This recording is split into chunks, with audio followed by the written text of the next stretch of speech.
အားလုံးမင်္ဂလာပါ Voyager 30 Pocket Channel ရဲ့နေပြီးတော့ကြိုဆိုလိုက်ပါတယ်ကျွန်တော်ဒီနေ့ဒီ Pocket မှာမျှဝေသွားခြင်းတဲ့အကြောင်းအရာကတော့ Simple Path to Wealth ဆိုတဲ့စာအုပ်ထုတ်ကအကြောင်းဖြစ်တယ်ပေါ့နော်မြန်မာလိုဆိုရင်တော့ယူရှင်းဆုံးနီးလန်းဖြင့်ချမ်းသာကြွယ်ဝမှုတွေစီလို့ဘာသာပြန်မယ်ထင်ပါတယ်ဒီစာအုပ်ကိုတော့ JN Collins ရဲ့ရေးသားထားပါတော့ JN Collins ဆိုတာသူကိုယ်တိုင်ယင်းနှိမ့်မြုပ်နှံမှုလောကမှာနှစ်ပေါင်း90ကျော်ကျင်လည်လာတဲ့ပုံကိုပေါ့နော်ပြီးရင် Financial Independence ရရှိထားတဲ့ပုံကိုလည်းဖြစ်တယ်သူကဒီစာအုပ်ကိုရေးပြတဲ့အကြောင်းရင်းကတော့သူသမီးလေးကိုငွေကြီးနဲ့ပတ်သက်တဲ့အကြောင်းအရာတွေကိုပြောပြချင်တဲ့အကြောင်းအရာတွေကိုသူကအင်တာနက်ပေါ်မှာဘလော့ရေးတယ်အဲ့ကနေမှတဆင့်စာအုပ်ဖြစ်ပြောင်းလဲလာတာပေါ့နော်ဒီစာအုပ်ကြောင့်မပြောခင်မှာကျွန်တော်အားလုံးကိုအသိပေးချင်တာကသူကဒီချမ်းသာကြွယ်ဝမှုတွေစီတို့လို့ပြောပြီးမြဲတကယ်တမ်းကတော့သူကငွေကြီးလွတ်မြောက်မှုပေါ့နော် Financial Independence စီကိုဘယ်လိုသွားကြမလဲဆိုတဲ့နီလန်းတွေကိုပြောပြပေးတယ်ညွှန်ပြပေးတယ်ဆိုလို့ရှိရင်တော့ပုံမှန်ပဲထင်ပါတယ်ပြီးရင်ဒီစာအုပ်ထဲမှာဒီ podcast မှာပေါ့နော်ဒီ podcast မှာပြောသွားမယ့်အကြောင်းအရာတွေရဲ့ကိန်းဂဏန်းတွေကကျွန်တော်အကြမ်းမြင်အဖြစ်ပြောထားဖြစ်ပါတယ်တကယ်တွက်ချက်ထားမဟုတ်ဘူးပေါ့နော်ကိုကအတိအကျသိချင်ရင်တော့အင်တာနက်ပေါ်မှာရှာဖွေပြီးတော့တွက်ချက်တာတော့ပိုကောင်းမယ်လို့ကျွန်တော်ပြောပြရစီပေါ့နော်အဲဆိုတော့ကျွန်တော်တို့ဒီ financial independence ငွေကြေးလွတ်မြောက်မှုဆိုတာဘာလဲပေါ့နော်ငွေကြေးလွတ်မြောက်မှုဆိုတာအကြမ်းမြင်အဖြစ်ပြောပြရမယ်ဆိုလို့ရှိရင်ကျွန်တော်တို့ရဲ့လစဉ်အသုံးစရိတ်ဒါမှမဟုတ်ရှင်နှစ်စဉ်အသုံးစရိတ်ရှိရပါတော့အဲ့ဒီရဲ့အသုံးစရိတ်ကိုကိုယ့်ရဲ့ရင်းနှီးမြှုပ်နှံမှုတွေစီကနေတဆင့်ပြန်ရနေပြီဆိုလို့ရှိရင်ကိုကဒါ financial independence ရရှိသွားပြီလို့ပြောလို့ရတယ်ပေါ့နော်အဲ့ဆိုရင်ကျွန်တော်တို့ဒီ financial independence ကိုကရရှိနေပြီလားဘယ်လိုတွက်ချက်ကြမလဲပေါ့နော်အဲ့မှာ तू ကဒီနီးလဲနှစ်ခုရှိရပေါ့နော်အကြမ်းမြင်အဖြစ်နီးလဲနှစ်ခုရှိရလို့ပြောတာပါတခုကတော့ဒီ 4% rule ပေါ့နော်4% rule ဆိုတာကဘယ်လိုပြောချင်တာလဲဆိုလို့ရှိရင်ကိုယ့်ရဲ့တစ်နှစ်စာအသုံးစရိတ်ကကိုယ့်ရဲ့ယင်းနှိမ့်မြုပ်နှံမှုရဲ့400ခိုင်နှုန်းနဲ့ညီမျှသွားပြီဆိုရင်ဒါ financial independence ရပြီသွားပြီလို့ပြောလို့ရတယ်ဥပမာထားပါတော့ကျွန်တော်ကတစ်လကို4သိန်းသုံးတယ်ပေါ့နော်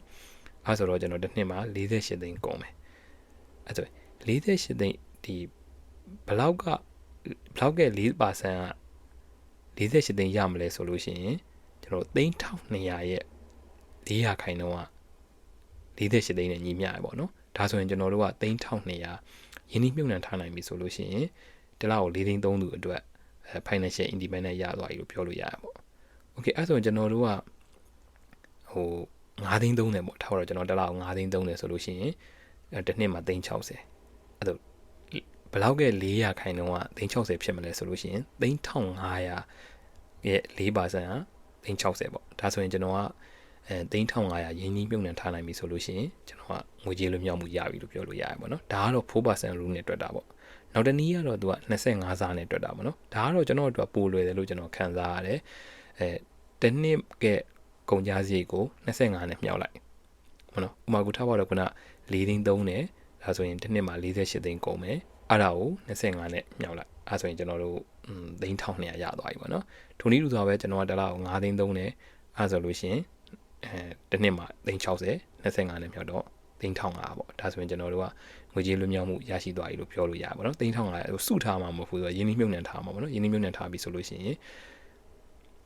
ကိုကငွေကြေးလွတ်မြောက်မှုရပြီလို့ပြောလို့ရပါဘောနော်ဒီမှာမြန်မာငွေကြေးဖြစ်တဲ့အတွက်ငွေကြေးဖောင်းပွားမှုကိုထည့်ပြီးစဉ်းစားဖို့လိုအပ်တယ်ပေါ့နော်ဒါကကျွန်တော်အကြမ်းမြင်နေနဲ့ပြောပြတာပါအဲ့ဆိုကျွန်တော်တို့ဒီ financial independence ရသွားပြီဆိုလို့ရှိရင်ဘာတွေကောင်းသွားမလဲပေါ့နော်အဓိကတော့ကျွန်တော်တို့ရဲ့ခုနပြောလို့ကျွန်တော်တို့ကြိုက်သလိုရွေးချယ်သွားလို့ရပြီကိုကခုနပြောလို့အလုပ်ဆက်လုပ်မလားအလုပ်မလုပ်ဖဲနေမလားပေါ့နော်ဘာလို့လဲဆိုကျွန်တော်တို့ရဲ့နေ့စဉ်ဘဝရဲ့လိုအပ်ချက်တွေအားလုံးကခုနယင်းနှိမ့်မြုပ်နှံမှုစီကနေပြီးတော့ရရှိနေပြီကိုအဲ့ဒါဖြစ်တဲ့အတွက်ခုနပြောလို့ကျွန်တော်တို့မိသားစုနဲ့အချိန်ဖြုံးမလားဒါမှမဟုတ်ကိုဝါသနာပါတဲ့အလုပ်ကိုလုပ်မလားကိုမကြိုက်တော့တဲ့အလုပ်မှာထွက်မလားဒါတွေကိုကြိုက်သလိုရွေးချယ်လို့ရရှိသွားပြီပေါ့နော်ကျွန်တော်ဒီမှာပြောချင်တာကငွေကြေးလွတ်မြောက်မှုဆိုတာကပင်စင်ယူခြင်းနဲ့မဆိုင်ဘူးပေါ့နော်ကိုကပင်စင်ယူတာကိုကခုနပြောလို့အသက်ကြီးလို့ပင်စင်ယူတာပေါ့နော်ဒီငွေကြေးလွတ်မြောက်မှုကကြတော့ကို့မှာခုနပြောလို့ဒီအလုပ်မလုပ်လေရပြီဆိုရင်အနေထားရောက်သွားလို့ပေါ့နော်အဲ့လိုမျိုးပြောချင်တာပါကိုကအလုပ်ဆက်လုပ်ချင်တယ်လုပ်လို့ရတယ်ပေါ့နော်ဒါငွေကြေးလွတ်မြောက်မှုနဲ့ပတ်သက်ပြီးကျွန်တော်အကြမ်းမြင်ရှင်းပြခြင်းဖြစ်တယ်ပေါ့နော်စာအုပ်ကဲ့သူကအစမှာတော့ပုံမြင်တစ်ပုံနဲ့စာထားတယ်ပေါ့နော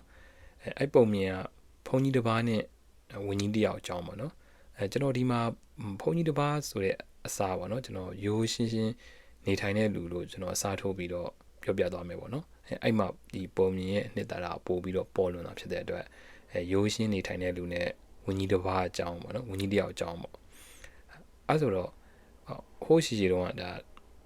ါလူငယ်2ယောက်ရှိတယ်ပေါ့နော်သူတို့ကအတူတူကြီးပြင်းလာကြတယ်အသက်တွေအရွယ်ရောက်သွားတဲ့အချိန်ကျတော့ကိုလန်းကိုရွေးသွားကြတယ်ပေါ့အဲ့ချိန်မှာတယောက်ကကြတော့ရိုးရှင်းရှင်းနဲ့ဘဝကိုနေထိုင်တယ်နောက်ထပ်တယောက်ကကြတော့ဒီဘင်းရင်ပါမှာခါစားရပြီးတော့ဩဇာအာဏာရှိတဲ့ဝင်းကြီးတစ်ပါးဖြစ်သွားတယ်ပြီးတော့ပတ်စံလည်းချမ်းသာတယ်ပေါ့အဲ့ဒီဒီနေ့မှာသူတို့2ယောက်ပြန်တွေ့ကြတယ်ပြန်တွေ့ကြတော့ဝက်ကောင်းစားလာတွေဝက်ပြီးတော့အစားကောင်းတွေစားနေတဲ့ဝင်းကြီးကနေပြီးတော့ရိုးရှင်းနေတဲ့သူ့တငယ်ချင်းကိုကြည့်ပြီးတော့သူကစိတ်မကောင်းဖြစ်သွားတယ်ပေါ့အဲ့ကနေပြီးတော့သူ့တငယ်ချင်းကိုပြောတယ်ပေါ့လေမင်းသာဒီဘင်းကြီးပါမှာခါစားတဲ့အောင်သင်ခဲ့မယ်ဆိုလို့ရှိရင်မင်းကူးလိုမျိုးဘဝမှာနေရမှာမဟုတ်ဘူးလို့သူကရိုးရှင်းနေတဲ့တငယ်ချင်းကိုပြောတယ်ပေါ့ထုံနည်းတူစွာပဲရိုးရှင်းရှင်းနေတဲ့တငယ်ချင်းကလည်းဝင်းကြီးကိုပြန်ပြောရပေါ့မင်းလည်းဒီလိုဘဝမျိုးမှာနေနိုင်ခဲ့ရင်ဘင်းကြီးရဲ့အပါမှာမင်းခါစားနေစရာမလိုတော့ဘူးလို့သူကပြန်ပြောတယ်ပေါ့နော်ပုံမြင်လေးကတော့အဲ့ဒါပဲပေါ့နော်ကျွန်တော်တို့တွေအားလုံးကလည်းခုနဒီဝင်းကြီးလိုစိတ်သဘောထားရှိတဲ့လူတွေရှိကြလိမ့်မယ်ဒါမှမဟုတ်ရှင်လည်းရိုးရှင်းရှင်းနေထိုင်တဲ့လူရဲ့ပုံစံမျိုးတွေရှိလိမ့်မယ်ပေါ့နော်အဲ့လိုမျိုးစိတ်ထားမျိုးတွေရှိတဲ့လူတွေရှိလိမ့်မယ်ပေါ့နော်စာရေးစရာကတော့သူကတော့ခုနဒီရိုးရှင်းရှင်းနေထိုင်တဲ့လူရဲ့စိတ်တွေသဘောထားကိုသူပိုနီးစပ်တယ်လို့သူကတော့စာအုပ်ထဲမှာထည့်ပြီးတော့ရေးထားတယ်ပေါ့နော်ဒီစာအုပ်ရဲ့အစာတော့ဒီပုံမြင်လေးနဲ့သူကစာထားတယ်ပေါ့နော်စာအုပ်တုံးလုံးမှာအနှစ်ချုပ်ပြီးတော့ကြီးလိုက်မယ်ဆိုရင်ဒါစီမင်း3ခုပဲရှိရပေါ့နော်ပထမစီမင်းကတော့ကျွန်တော်တို့ဝင်တာထက်ပို့ပြီးတော့မသုံးနဲ့ဒါမှမဟုတ်ရှင်လဲကျွန်တော်တို့ဝင်ငွေထက်နည်းပြီးတော့သုံးပေါ့နော်နံပါတ်2ကတော့အကျွေးကိုလုံးဝရှောင်ရှားပါအကျွေးမရှိအောင်နေပါပေါ့နော်နံပါတ်3ချက်ကတော့ကျွန်တော်တို့ပို့တာကိုရင်းနှီးမြှုပ်နှံပါပေါ့နော်သူစာအုပ်တစ်အုပ်လုံးမှာသူပြောချင်တဲ့အဓိကအချက်3ချက်ကဒီဥစ္စာပဲပေါ့နော်ကျွန်တော်တို့အဲ့ဆိုရင်ပထမအချက်ကိုကြည့်လိုက်အောင်ပေါ့နော်ဂျီယန်ကိုလင်းကကျွန်တော်တို့တွေကိုသူကကျွန်တော်တို့မှာလုံလောက်ပတ်စံရှိထားတဲ့တယ်လို့သူကပြောတယ်ပေါ့နော်ဘာလို့ရှိထားတဲ့တာလဲဆိုတာကိုသူ့ရဲ့ဘဝအတွေ့အကြုံနဲ့သူကရှင်းပြသွားတယ်ပေါ့နော်ဒီအမေရိကန်မှာဒီ9/11အဖြစ်ဆိုကြီးဖြစ်ပြီးရဲ့နောက်တစ်လလောက်ကြာမှာသူအလုပ်ကနေအထုတ်ခံလိုက်ရပေါ့နော်ဒီမှာ9/11ကိစ္စကိုကျွန်တော်ရှင်းပြမယ်ဆိုလို့ရှိရင်ဒီအကိုင်တာအုပ်စုတွေကလင်းကိုပြန်ပေးဆွဲပြီးတော့ Wall Street Center ကိုတိုက်လိုက်တာပေါ့နော်အဲ့ဒီရဲ့အဖြစ်ဆိုဖြစ်ပြီးရဲ့နောက်တစ်လလောက်ကြာမှာသူအလုပ်ထုတ်ခံလိုက်ရပေါ့နော်အဲ့လိုမျိုးအလုံးမထုတ်ခံခင်ရဲ့လွန်ခဲ့တဲ့6လလောက်တုန်းကသူတို့ရဲ့ရုံးမှာဒီစံချိန်တင်အမျက်ရတဲ့အတွက်ပေါ့နော်သူ့ရဲ့အထက်ကမန်နေဂျာတွေနဲ့နေလေသာဒူသွားစားတယ်ဝိုင်ကောင်းသားတွေတောက်တယ်ပြီးရင်သူ့ရဲ့တောက်ပါတဲ့အနာဂတ်ကြီးကိုကြောင်းဆွေးနွေးနေကြရပေါ့နော်သူကဒီမှာအဲ့လိုပြောထားပါလွန်ခဲ့တဲ့6လလောက်ဒါပေမဲ့နောက်6လလောက်ကြာတဲ့အချိန်မှာသူကအလုပ်ထုတ်ခံလိုက်ရတယ်အဲ့ချိန်မှာအဲ့ဒီအမေရိကန်စီးပွားရေးပြက်ကလေးဖြစ်နေတဲ့အချိန်ဆိုတော့ဒီသတင်း TV သတင်းတွေမှာဆိုလို့ရှိရင်လည်းဒီအလုပ်ပြုတ်တဲ့အကြောင်းတွေအလုပ်ထုတ်ခံရတဲ့အကြောင်းတွေသတင်းမှာလာနေတော့ဂျီယန်ကိုလင်းရဲ့သမီးကသူ့မေးတာပေါ့နော်အဖေကအလုပ်လည်းမရှိတော့ပေါ့နော်ငါတို့တွေစင်းရဲသွားရည်လားပေါ့နော်အဲ့လိုမျိုးသူ့ဖေကိုမေးတဲ့အချိန်မှာဂျီယန်ကိုလင်းကနေပြီးတော့ငါဘာလို့စင်းရဲမှာလဲပေါ့နော်ငါတို့အတွက်ငါတို့ပတ်စံတွေကအလုပ်လုပ်ပေးနေတယ်လို့သူသမီးကိုအဲ့ဒီအတိုင်းပဲသူဖြေခဲ့ရပေါ့နော်သူပြောချင်တာတော့သူရင်းနှီးမြှုပ်နှံထားတယ်လို့ပြောချင်တာပေါ့အဲ့အတွက်ကျွန်တော်တို့မှာလုံလောက်ပတ်စံရှိထားတဲ့ပေါ့နော်ကျွန်တော်ဒီမှာဖြတ်ပြောချင်တာကကျွန်တော်online ပေါ်မှာလည်းဖမ်းမိရပေါ့နော်ကျွန်တော်တို့ emergency fund အရေးပေါ်ငွေရှိထားတဲ့ပေါ့နော်ဟိုမှာ6လနေပြီးတော့တစ်နှစ်စာပေါ့နော်အဲ့ဒီရဲ့လောက်ကျွန်တော်တို့မှာတခုခုအရေးရဲ့အကြောင်းရဖြစ်လာပြီဆိုလို့ရှိရင်ဒီငွေသုံးလို့ရအောင်ပေါ့နော်ရှိထားတဲ့လို့ကျွန်တော်လည်းဒါဖတ်မိနေပေါ့နော်ဒီမှာတော့ဂျေယန်ကောလင်းက emergency fund လို့သုံးတော့ကျွန်တော်တို့မှာ emergency fund တက်ပို့ရပေါ့နော်ကျွန်တော်တို့မှာလုံလောက်ပတ်စံကိုရှိထားတဲ့ပေါ့နော်ဘာလို့လိုအပ်လဲဆိုတာကိုသူ့ရဲ့အတွေ့အကြုံနဲ့ရှင်းပြသွားတယ်ပေါ့အဲ့ဆိုလို့ရှိရင်ကျွန်တော်တို့ငွေကြီးနဲ့ပတ်သက်ပြီးတော့ကျွန်တော်တို့ဘယ်လိုတွေးနေကြလဲပေါ့နော်ကျွန်တော်ပတ်စံကိုတုံးလိုက်တဲ့အချိန်မှာအဲ့ပတ်စံကိုယ့်လက်ထဲကနေထွက်သွားရုံမဟုတ်ဘဲနဲ့အဲ့ပတ်စံနေပြီးတော့ရရှိနိုင်တဲ့အခွင့်အရေးတွေပါဆုံးရှုံးနေရဆိုတာကိုကျွန်တော်တို့သိဖို့လိုအပ်တယ်ပေါ့နော်ဥမာဒီမှာဒေါ်လာ100နဲ့ဥမာပေးထားတယ်ဒေါ်လာ100ရထားတာပါလို့အဲ့ဆိုကျွန်တော်တို့ဘာလုပ်မလဲပေါ့ပထမအဆုံးအနေနဲ့ပထမအဆုံးအမြင်ကတော့ဒီဒေါ်လာ100ကိုကျွန်တော်တို့စောက်ဆိုင်ကောင်းကောင်းမှာသွားစားလိုက်မယ်ဒါပထမဆုံးမြင်ပေါ့ဒုတိယမြင်ကကြတော့ဒီဒေါ်လာ100ကိုငါရင်းနှီးမြှုပ်နှံမယ်ပြီးလို့ရှိရင်အဲ့ကရလာတဲ့အမြတ်တွေကိုပဲငါသုံးမယ်ပေါ့ တတိယအမြင်ကကြတော့ငါဒေါ်လာ100ကိုယင်းနှိမ့်မြုပ်နှံမယ်ဒါပေမဲ့ငါငွေကြေးဖောင်းပွားမှုစိတ်ပူတယ်အဲ့အတွက်ငါတစ်နှစ်ကိုအဲ့ရဲ့အမြက်က400ခိုင်နှုန်းပဲငါသုံးမယ်ပေါ့ဒီမှာငွေကြေးဖောင်းပွားမှုဆိုတာကဥမာထားတော့နောက်နှစ်တည်းကြာရင်လည်းသူ့ရဲ့ဒေါ်လာ100ဖြစ်နေမှာပဲသို့တော်လည်းပဲသူဝယ်လို့ရတဲ့ပစ္စည်းတွေကကွာသွားမယ်ပေါ့နော်ဥမာထားပါတော့ဒီနှစ်ထဲမှာဒေါ်လာ100ကဘန်ဒီ10လုံးဝယ်လို့ရရင်နောက်9နှစ်ကြာတဲ့အချိန်ကျဘန်ဒီ10လုံးဝယ်လို့ရချင်မှရတော့မှာဘန်ဒီ9လုံးပဲဝယ်လို့ရချင်ရတော့မှာပေါ့နော်သူရဲ့ဝန်နိုင်စွမ်းအားကျသွားပေါ့ဒါကိုငွေကြေးဖောင်းပွားမှုလို့ပြောချင်တာပေါ့နော်အဲ့ဒါကိုသူစိတ်ပူတဲ့အတွက်ခုနဒီညက်လာတဲ့အမြက်က400ခိုင်နှုန်းပဲသုံးမယ်ပြီးရင်သူပြန်ရင်းနှီးမြုပ်နှံမယ်ပေါ့နောက်ဆုံးအမြင်ကကြတော့ဒေါ်လာ100ကိုလည်းရင်းနှီးမြုပ်နှံမယ်အဲ့ကရလာတဲ့အမြက်တွေကိုလည်းပြန်ပြီးရင်းနှီးမြုပ်နှံမယ်ပေါ့โอเคအားဆိုလို့ရှိရင်ပထမဆုံးအမြင်ပေါ့ခုနဒီစောင်းဆိုင်မှာသွားစားပလိုက်မယ်ဆိုတော့အမြင်ကကြတော့ကျွန်တော်တို့ကိုတေးကြပေါ့ဆက်ပြီးတော့စင်းရဲစီနေမှာပေါ့နော်ဒုတိယအမြင်ကကြတော့ခုနဒေါ်လာ100ကိုရင်းနှီးမြုပ်နှံမယ်အမြက်ကိုပဲသုံးမယ်အဲ့လူကတော့သူကလူလက်တန်းစားအလွာထဲမှာရောက်ရှိစေလိမ့်မယ်ပေါ့နော်တတိယအမြင်ကတော့ခုနပြောလို့ငွေကြေးဖောင်းပွားမှုစိတ်ပူတဲ့အတွက်သူကအမြက်က400ခိုင်နှုန်းကိုပဲသုံးမယ်အဲ့လူကတော့ခုနလူလက်တန်းစားထက်နောက်ထပ်ကောင်းတဲ့အလွာတစ်ခုပေါ့နော်နောက်ထပ်အလွာတစ်ခုကိုသူရောက်ရှိလိမ့်မယ်ခုနနောက်ဆုံးအမြင်ပေါ့နော်နောက်ဆုံးအမြင်ကဒေါ်လာ100ကိုလည်းယင်းနှိမ့်မြုပ်နှံမယ်အဲ့ကမြက်လာတဲ့အမြက်တွေကိုလည်းပြန်ပြီးတော့ယင်းနှိမ့်မြုပ်နှံမယ်ဆိုတဲ့လူကတော့တေချာပေါက်တတိဖြစ်စေမှာပေါ့နော်အဲ့ချိန်မှာကျွန်တော်တို့ရဲ့ဘတ်စံနဲ့ဘာဝယ်လို့ရလဲဆိုတဲ့အတွေးကိုကျွန်တော်တို့ကရက်ပြီးတော့ကျွန်တော်တို့ရှိနေတဲ့ပတ်စံကနေပြီးတော့ဘလို့ပြန်ပြီးတော့ပွားအောင်ဘလို့တိုးအောင်လုပ်မလဲဆိုတဲ့အတွေးကိုစပြီးတော့ဒါတွေးတင်တယ်ပေါ့နော်အဲ့ချိန်မှာ तू ကပြောချင်တာကဒီပတ်စံမသုံးရတော့ဘူးမင်းပတ်စံဘယ်တော့မှမသုံးနဲ့လို့အဲ့လိုပြောချင်ခြင်းမဟုတ်ပါဘူးပေါ့နော်ကိုပတ်စံသုံးလို့ရတယ်သို့တော်လည်းပဲဒီသုံးလိုက်တဲ့ကိုကုံသွားတဲ့ပတ်စံရဲ့အကျိုးဆက်ပေါ့နော်ဒါမှမဟုတ်ရှင်ကိုသုံးလိုက်တဲ့ပစ္စည်းပေါ့နော်ကိုဝယ်လိုက်တဲ့ပစ္စည်းပေါ့အဲ့ဒါကိုရဲ့အနာဂတ်အတွက်တကယ်ကိုအရေးပါလားအဲ့ဒါကိုထည့်ပြီးတော့စဉ်းစားဖို့ပေါ့နော်ခုနကိုသုံးလိုက်တဲ့ပတ်စံကနေပြီးတော့ပြန်ရနိုင်တဲ့အခွင့်အရေးတွေဒါဆုံးရှုံးသွားနိုင်တယ်ပေါ့နော်ဒါကို opportunity cost လို့ပြောချင်တာဒီ opportunity cost ဆိုတာကကို့မှာရွေးချယ်တဲ့တစ်ခုရှိတယ်အချိန်မှာကိုကနောက်ထပ်ရွေးချယ်တဲ့တစ်ခုရွေးချယ်လိုက်တယ်ပေါ့တစ်ခုကိုရွေးချယ်လိုက်တယ်ပေါ့အချိန်မှာကိုကဘာတွေကိုဆုံးရှုံးသွားရလဲအဲ့ဒါကို opportunity cost လို့ပြောချင်တာပေါ့နော်ဥမာအနေနဲ့ဒေါ်လာ1000ပေါ့နော်ဒေါ်လာ1000ကျွန်တော်ဒီနေ့ဒေါ်လာ1000ကျွန်တော်လက်ထဲမှာရှိတယ်အဲ့ဆိုရင်ကျွန်တော် iPhone ဝယ်လို့ရမယ်ကျွန်တော် iPhone ဝယ်လိုက်တယ်ပေါ့ဒါပေမဲ့နောက်ထပ်တစ်ယောက်ကကျတော့ဒေါ်လာ1000ရှိရယ်ဒါပေမဲ့ तू က iPhone မဝယ်ဘူးတစ်နှစ်ကို800ခိုင်နှုန်းပေါ့နော်ရှစ်ချက်တို့ရလောက်တဲ့နေရာတစ်ခုမှာ तू ကယင်းနှိမ့်မြုပ်နှံမယ်10နှစ်ကြာသွားတဲ့အချိန်မှာသူ့ရဲ့ခုနဒေါ်လာ1000ကဒေါ်လာ2159ဒေါ်လာဖြစ်သွားပြီဒါ10နှစ်ကြာတဲ့အချိန်မှာဒါပေမဲ့ကျွန်တော်ဟဲ့ခုနပတ်စံ1000တော့ကုန်သွားပြီပေါ့နော်အဲ့ဒါဖြစ်တဲ့အတွက်ခုနကျွန်တော်ရဲ့ပတ်စံ1000ချင်းတူတူပဲပေါ့နော်ဒေါ်လာ1000ချင်းတူတူပဲဒါပေမဲ့ခုနဒီဒေါ်လာ1000ကနေပြီးတော့တိုးွားလာနိုင်တဲ့ခုနအတိုးတွေဒါမှမဟုတ်ရှင်အမြတ်တွေကိုဆုံးရှုံးသွားရပေါ့ဒီပတ်စံဒေါ်လာ1000ကုန်သွားရင်မဟုတ်ဘူးပေါ့နော်ဒါကိုသူကထည့်ပြီးတော့စဉ်းစားသေးချင်တာပေါ့အဲ့ချိန်မှာခုနရင်းနှီးမြုပ်နှံမှုလုပ်ပြီးပေါ့နော်ရင်းနှီးမြုပ်နှံမှုလုပ်ပြီးဆိုလို့ရှိရင်လည်းကျွန်တော်တို့ဘာတွေစဉ်းစားရမလဲရင်းနှီးမြုပ်နှံမှုလောကလေးဆိုလို့ရှိရင်သိလိမ့်မယ်ပေါ့နော်ဝါရန်ဘာဖက်ပေါ့နော်ဝါရန်ဘာဖက်ပြောထားတဲ့ဆိုရိုးစကားပေါ့နော်သူကစီမင်းနှစ်ခုရှိတယ်ပေါ့စီမင်းတစ်ကတော့မင်းရဲ့ပတ်စံကိုဘယ်တော့မှမဆုံးရှုံးစေနဲ့စီမင်းနှစ်ကကြတော့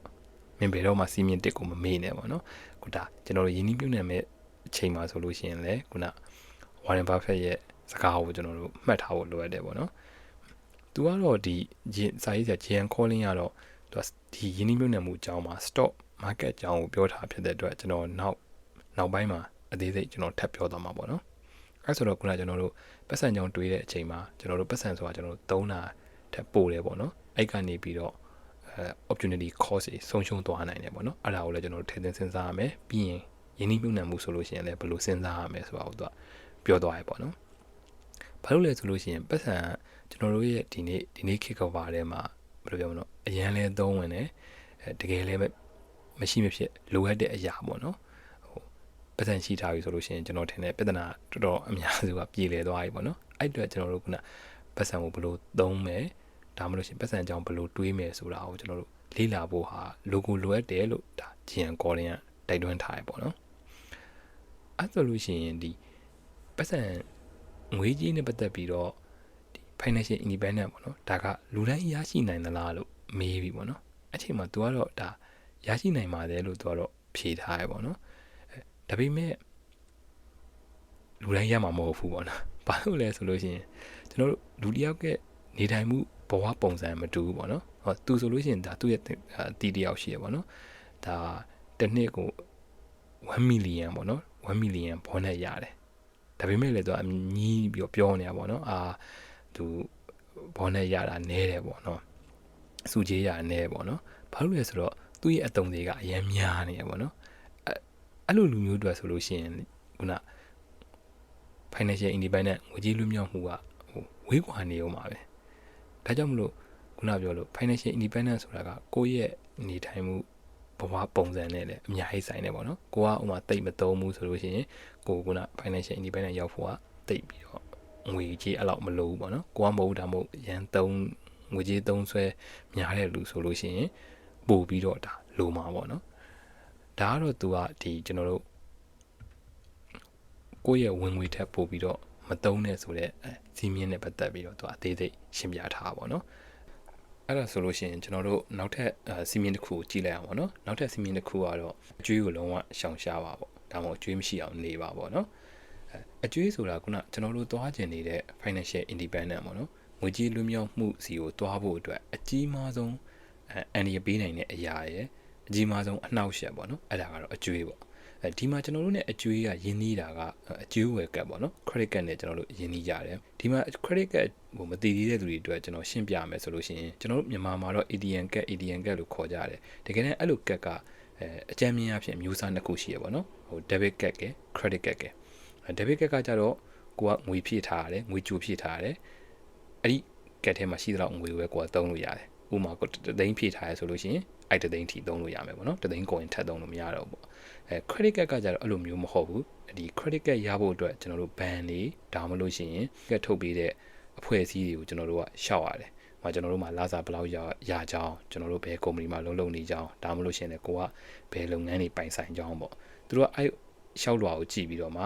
ဒီလူကို credit card ထုတ်ပေးမယ်ဆိုထုတ်ပေးတယ်ပေါ့နော်။အဲ့ချိန်မှာဒီသုံးလို့ရတဲ့ပမာဏကလည်းတယောက်နဲ့တယောက်မတူကြဘူးပေါ့။ဥပမာထားပါတော့ကျွန်တော်ကလာစား၄သိန်းရတယ်ဆိုလို့ရှိရင်တချို့ကုမ္ပဏီတွေတချို့ဒီ credit card ထုတ်ပေးတဲ့ကုမ္ပဏီတွေကနှစ်ဆပေးတယ်ပေါ့အဲဆိုရင်၈သိန်းကျွန်တော်ဒီ credit card နဲ့သုံးခွင့်ရမယ်ပေါ့နော်ပြီးလို့ရှိရင်သူကဒီ credit card ကိုသုံးပြီးတော့လာကုန်လို့ရှိရင်သူတို့ကဒီအကျွေးတောင်းတော့ရောက်လာရပေါ့နော်ကိုစီကိုရောက်လာလို့ရှိရင်ဥမာဒီလာမှာမင်းဘယ်လောက်သုံးထားတယ်ပြန်ဘယ်လောက်ဆက်ကမယ်ပေါ့နော်အဲ့ချိန်မှာသူကဒီအတူရဲ့အကျွေးတောင်းလာလေးထဲမှာဘာလာတော့ဆိုလို့ရှိရင်အနည်းဆုံးပေးချရမယ်အမှောင်ပေါ့နော်ဥမာကိုအနည်းဆုံးပေးချရမယ်ပမာဏသူကပါလာတယ်ဥပမာကျွန်တော်ကဒီလမှာ3သိန်းသုံးလိုက်တယ်ပေါ့3သိန်းသုံးတဲ့အချိန်မှာသူတို့ကမင်းပတ်စံမရှိလေရတယ်3သိန်းသုံးပြန်မဆက်နဲ့မင်းအနည်းဆုံး3000ပဲပြန်ဆက်ပေးပေါ့အဲ့ဆိုလို့ရှိရင်ကျွန်တော်တို့ကခုန3သိန်းဆိုလို့ရှိရင်3000ပဲပြန်ဆက်တယ်ပေါ့အဲ့ဆို2သိန်း9000ပဲရောက်သွားမှာလဲဆိုလို့ရှိရင်ဒါနောက်လတွေကိုတည်သွားမယ်ဒါပေမဲ့အတိုးပေးရမယ်အဓိကကျွန်တော်တို့သတိထားသင့်တာပေါ့နော်ဒီကိုကအနည်းဆုံးပမာဏကိုပြန်ဆက်နေတော့လည်းပဲကျန်တဲ့ပမာဏတွေဟာအတိုးနဲ့သွားနေရပေါ့နော်ဒါ credit card ကိုသတိထားစရာပေါ့ပြီးရင်ဒီအဲ့ credit card ကတခုနောက်ထပ်သတိထားစရာပုံမှန်ရိုးဒီ credit card ဟွာဆိုလို့ရှိရင်ဒါနှစ်စဉ်ကြီးတွေပေါ့နော်မပေးရပေမဲ့ဥမာထားပါတော့ကျွန်တော်တို့ Gold Card တို့ Premium Card တို့လို့ဆိုလို့ရှိရင်နှစ်စဉ်ကြီးတွေပေးရတယ်ပေါ့နော်အဲ့မို့ဒီနှစ်စဉ်ကြီးကိုလည်းဒီကို credit card ရှောက်တဲ့အချိန်မှာသတိထားသေးခြင်းတယ်ပေါ့နော်ဘာပဲဖြစ်ဖြစ်ဒီ credit card ကိုမှရှိထားရဆိုလို့ရှိရင်အကောင်းဆုံးတော့ကျွန်တော်သိတော့ကတော့တစ်လကိုအတိုးမဲ့ပေးထားရပါတော့တစ်လသုံးခွင့်အဲဆိုတော့အဲ့ဒီလာကုန်တဲ့ချိန်ပြန်ဆက်တာတော့အကောင်းဆုံးပေါ့နော်ဒါအကျွေးနဲ့ပတ်သက်ရင်ကျွန်တော်တို့ ਨੇ ရင်းနှီးသိနေတဲ့အရာဒီအကျွေးဝယ်ကတ်ချောင်းပြောပြတာပါဒီကျွန်တော်တို့မှာခုနထားပါတော့အကျွေးတွေရှိနေပြီဆိုကျွန်တော်တို့အတွက်ခုနဒီ stress ရရတယ်ပေါ့နော်ဥမာထားပါတော့စိတ်ပိုင်းဆိုင်ရာရအောင်ဥမာကိုမှဆက်စရာအကျွေးရရှိနေပြီပေါ့နော်ရှိနေငါမှကျွေးဘယ်လောက်ရှိနေပြီဆိုပြီးတော့စိတ်ထဲမှာ stress ရနေရပေါ့နော်နောက်ထပ်တစ်ခုကကျတော့ကိုက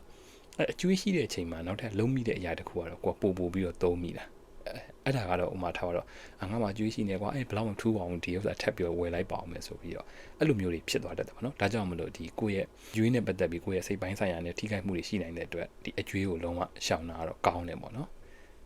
โอเคအဲ့ဆိုရင်ကျွန်တော်တို့မှာအခုထားပါတော့အကျွေးရှိနေခဲ့ပြီ ရှိနေခဲ့ရင်ကျွန်တော်တို့ဘယ်လိုလုပ်မလဲဆိုတာကို GN calling ကဒီမှာပြောထားရပေါ့နော်သူက900ခိုင်နှုန်းပေါ့နော်ဒီသူကအတိုးနှုန်း900ခိုင်နှုန်းထက်ပိုတဲ့ဟာတွေဆိုလို့ရှိရင်သူကတော့ချက်ချင်းပြန်ဆက်ပါဒီမှာ900ခိုင်နှုန်းကိုကျွန်တော်ပြောချင်တာနှစ်စဉ်တိုးလို့ကျွန်တော်ထင်တယ်လားစဉ်တိုးတော့မဟုတ်တော့ဘူးလားစဉ်တိုး900ခိုင်နှုန်းဆိုအများများတယ်ပေါ့နော်9ချက်တိုးဆိုတော့ဒါတော့တော်တော်များတယ်ပေါ့နော်အဲ့ဆိုတော့သူကနှစ်စဉ်လို့ကျွန်တော်ထင်ပါတယ်အဲ့ဆိုတော့အဲ့လို900ခိုင်နှုန်းတက်ပိုများလို့ရှိရင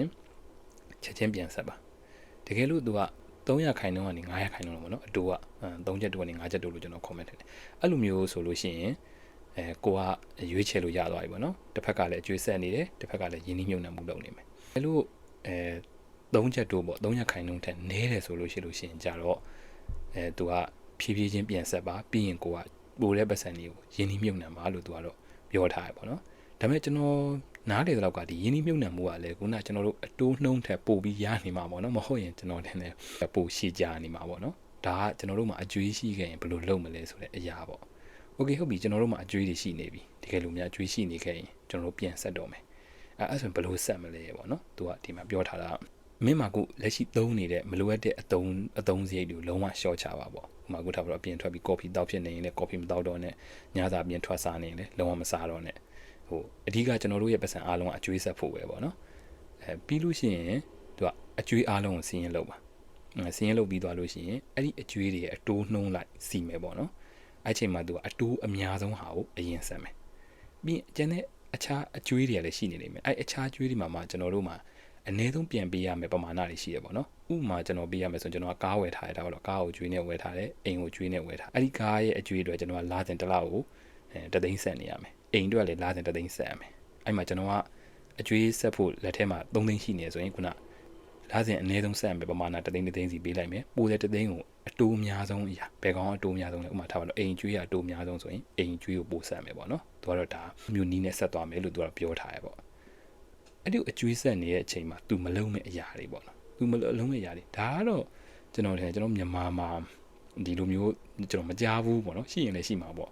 ဒီ credit counseling service ကိုငှားတာပေါ့နော်ကိုယ့်ရဲ့အကျွေးနဲ့ပတ်သက်ပြီးတော့အကြံပေးဝန်ဆောင်မှုတွေကိုငှားတယ်ငှားပြီးတော့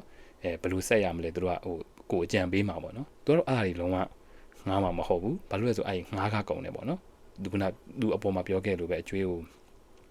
စီးပြီးတော့အတိုးများဆုံးကဆက်လိုက်ရင်ရပြီပဲပေါ့နော်အဲ့လိုမျိုးမလို့ပြီးရင်နောက်တစ်ခုကကြတော့ကျွန်တော်တို့ဒီငွေပမာဏနည်းတဲ့အတိုးဟောပေါ့နော်နည်းတဲ့အကျွေးတွေကိုသူကအရင်ဆက်မယ်အဲ့လိုမျိုးလဲသူကမလုပ်ဘူးဒါပါတော့ကျွန်တော်က9000 10သိန်းအကျွေးရှိတယ်15သိန်းအကျွေးရှိတယ်9000အကျွေးရှိတယ်ဒါပေမဲ့9000အကျွေးကအတိုးနည်းနည်းလေးဆိုရင်ကျွန်တော်9000အကျွေးကိုရင်ဆက်လိုက်မယ်ကွာဘောင်းဆိုအကျွေးတစ်ခုပြီးလဲပြီးသွားပေါ့ဆိုတော့သူကအဲ့လိုမျိုးမလုပ်ဘူးအတိုးအများဆုံးအရာကအရေးကြီးဆုံးပဲအမို့သူအတိုးအများဆုံးဟာကိုအရင်ဆက်မယ်ကျွန်တော်တို့မှာခုနပြောလို့အကျွေးကြီးသွားဖို့ကအားလုံး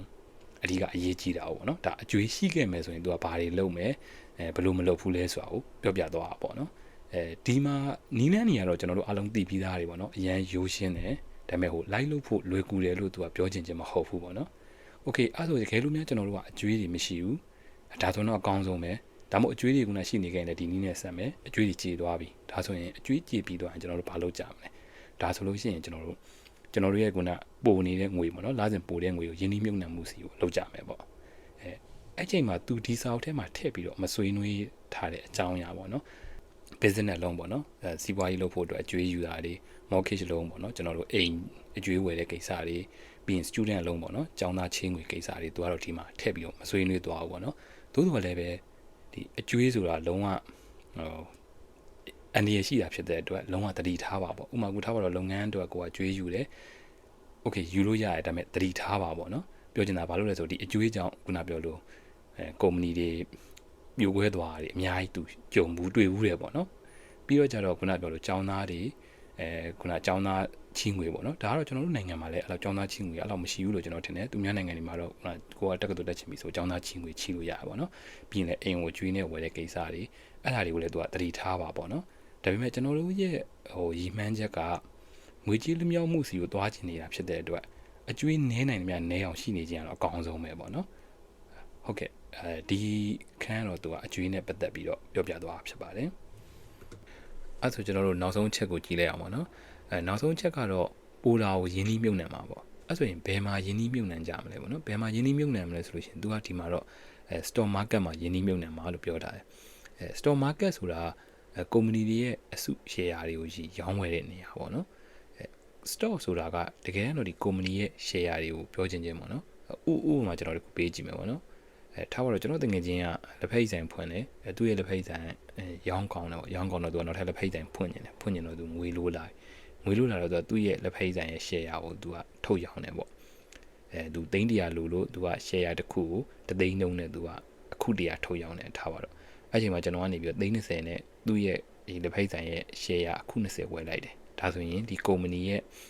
ဒီကုမ္ပဏီကိုပေါ့နော်ဒီလက်ဖက်ဆိုင်ရဲ့အစု share နဲ့အခု20ကိုကျွန်တော်ကပိုင်သွားတယ်ပေါ့အဓိကတော့အဲ့ဒါပဲဒါ share ကိုဝယ်လိုက်ပြီပေါ့နော်အဲ့ဆိုလို့ရှိရင်ဒီ share ကိုဝယ်ပြီးသွားတော့ဟုတ်ပါပြီဘယ်ကနေအမြတ်ရလာမှာလဲပေါ့နော်ဒီ share တွေကနေပြီးတော့အမြတ်ရနိုင်တာနှစ်နေရာရှိရပေါ့နော်ဒီထားပါတော့ခုနလက်ဖက်ဆိုင်ကိုလည်းပဲဆက်ပြောမယ်ဆိုလို့ရှိရင်သူရဲ့လက်ဖက်ဆိုင်ကရောင်းကောင်းတော့ကြတော့သူကဒီ3လတစ်ချိန်အမြတ်ပြန်ပြီးတော့ခွဲပေးတယ်ပေါ့ share ပိုင်းရှင်တွေကိုအဲ့ချိန်မှာထားပါတော့ share တစ်ခုကိုသူက1000နှုန်းနဲ့ပေးရဆိုလို့ရှိရင်ကျွန်တော်က share အခု20ပိုင်ထားဖြစ်တဲ့အတွက်ကျွန်တော်က2သိန်းရမယ်ပေါ့အဲ့လိုမျိုးရရှိခြင်းကိုဒါတပီးတန်းရလို့ခေါ်ပေါ့နော်ဒီကုမ္ပဏီများစုပေးပါတယ်ကျွန်တော်ဒီလောက်ကဒီဘယ်လိုပြောမလဲကိုကာကိုလာတို့အဲ့လိုမျိုးပေါ့နော်အဲ့ကုမ္ပဏီတွေကနေပြီးတော့သူတို့ကနေပြီးတော့ကျွန်တော်ထင်တာ3လတစ်ချိန်လို့ပေးရလို့ထင်တယ်ထားပါတော့အဲ့ဒါတော့ကျွန်တော်အင်တာနက်မှာရှာကြည့်သေးခြင်းတယ်ပေါ့နော်အဲ့ဒါကိုသူကအဲ့ဒီကနေလေတစ်ဆင့်ဒီတပီးတန်းရပါပေါ့နော်အဲ့ကနေလေဒီ store ကနေပြီးတော့အမြတ်ရတယ်နောက်တစ်ခုကတော့အဲ့ဒီဝယ်လိုက်တဲ့ store တန်ဖိုးကတက်သွားတာခုနထောက်တော့လက်ဖက်ဆိုင်ကအရန်ရောင်းကောင်းနေတယ်ဒီလက်ဖက်ဆိုင်ကိုရင်းနှီးမြှုပ်နှံဖို့လူတွေစိတ်ဝင်စားလာကြတယ်စိတ်ဝင်စားလာတော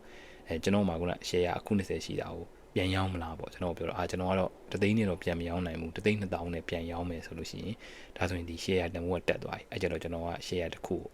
2000မြတ်တယ်အဲ့လိုပြောမှာပေါ့နော်အဲ့ဒါကိုကျတော့ capital gain လို့ခေါ်တာပေါ့နော်အဲ့ဒီကနေပြီးတော့ခုနဒ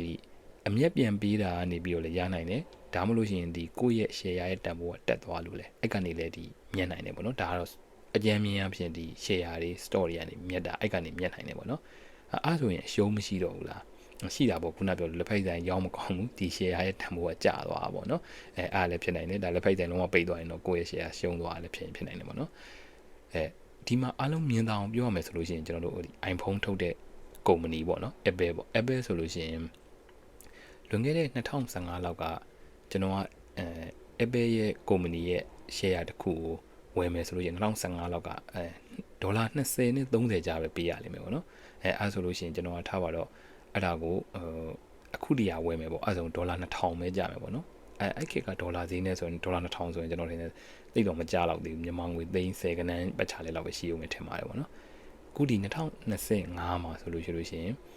Apple ကုမ္ပဏီရဲ့အစု share တစ်ခု250ဖြစ်သွားပြီကျွန်တော်2015တော့20ကျော်ကနေပြီးအခု250ပတ်ချလဲမှာရှိရပေါ့နော်အဲ့ဆိုရင်ကျွန်တော်တို့ Apple share တစ်ခုကဘယ်လိုပြောမလဲ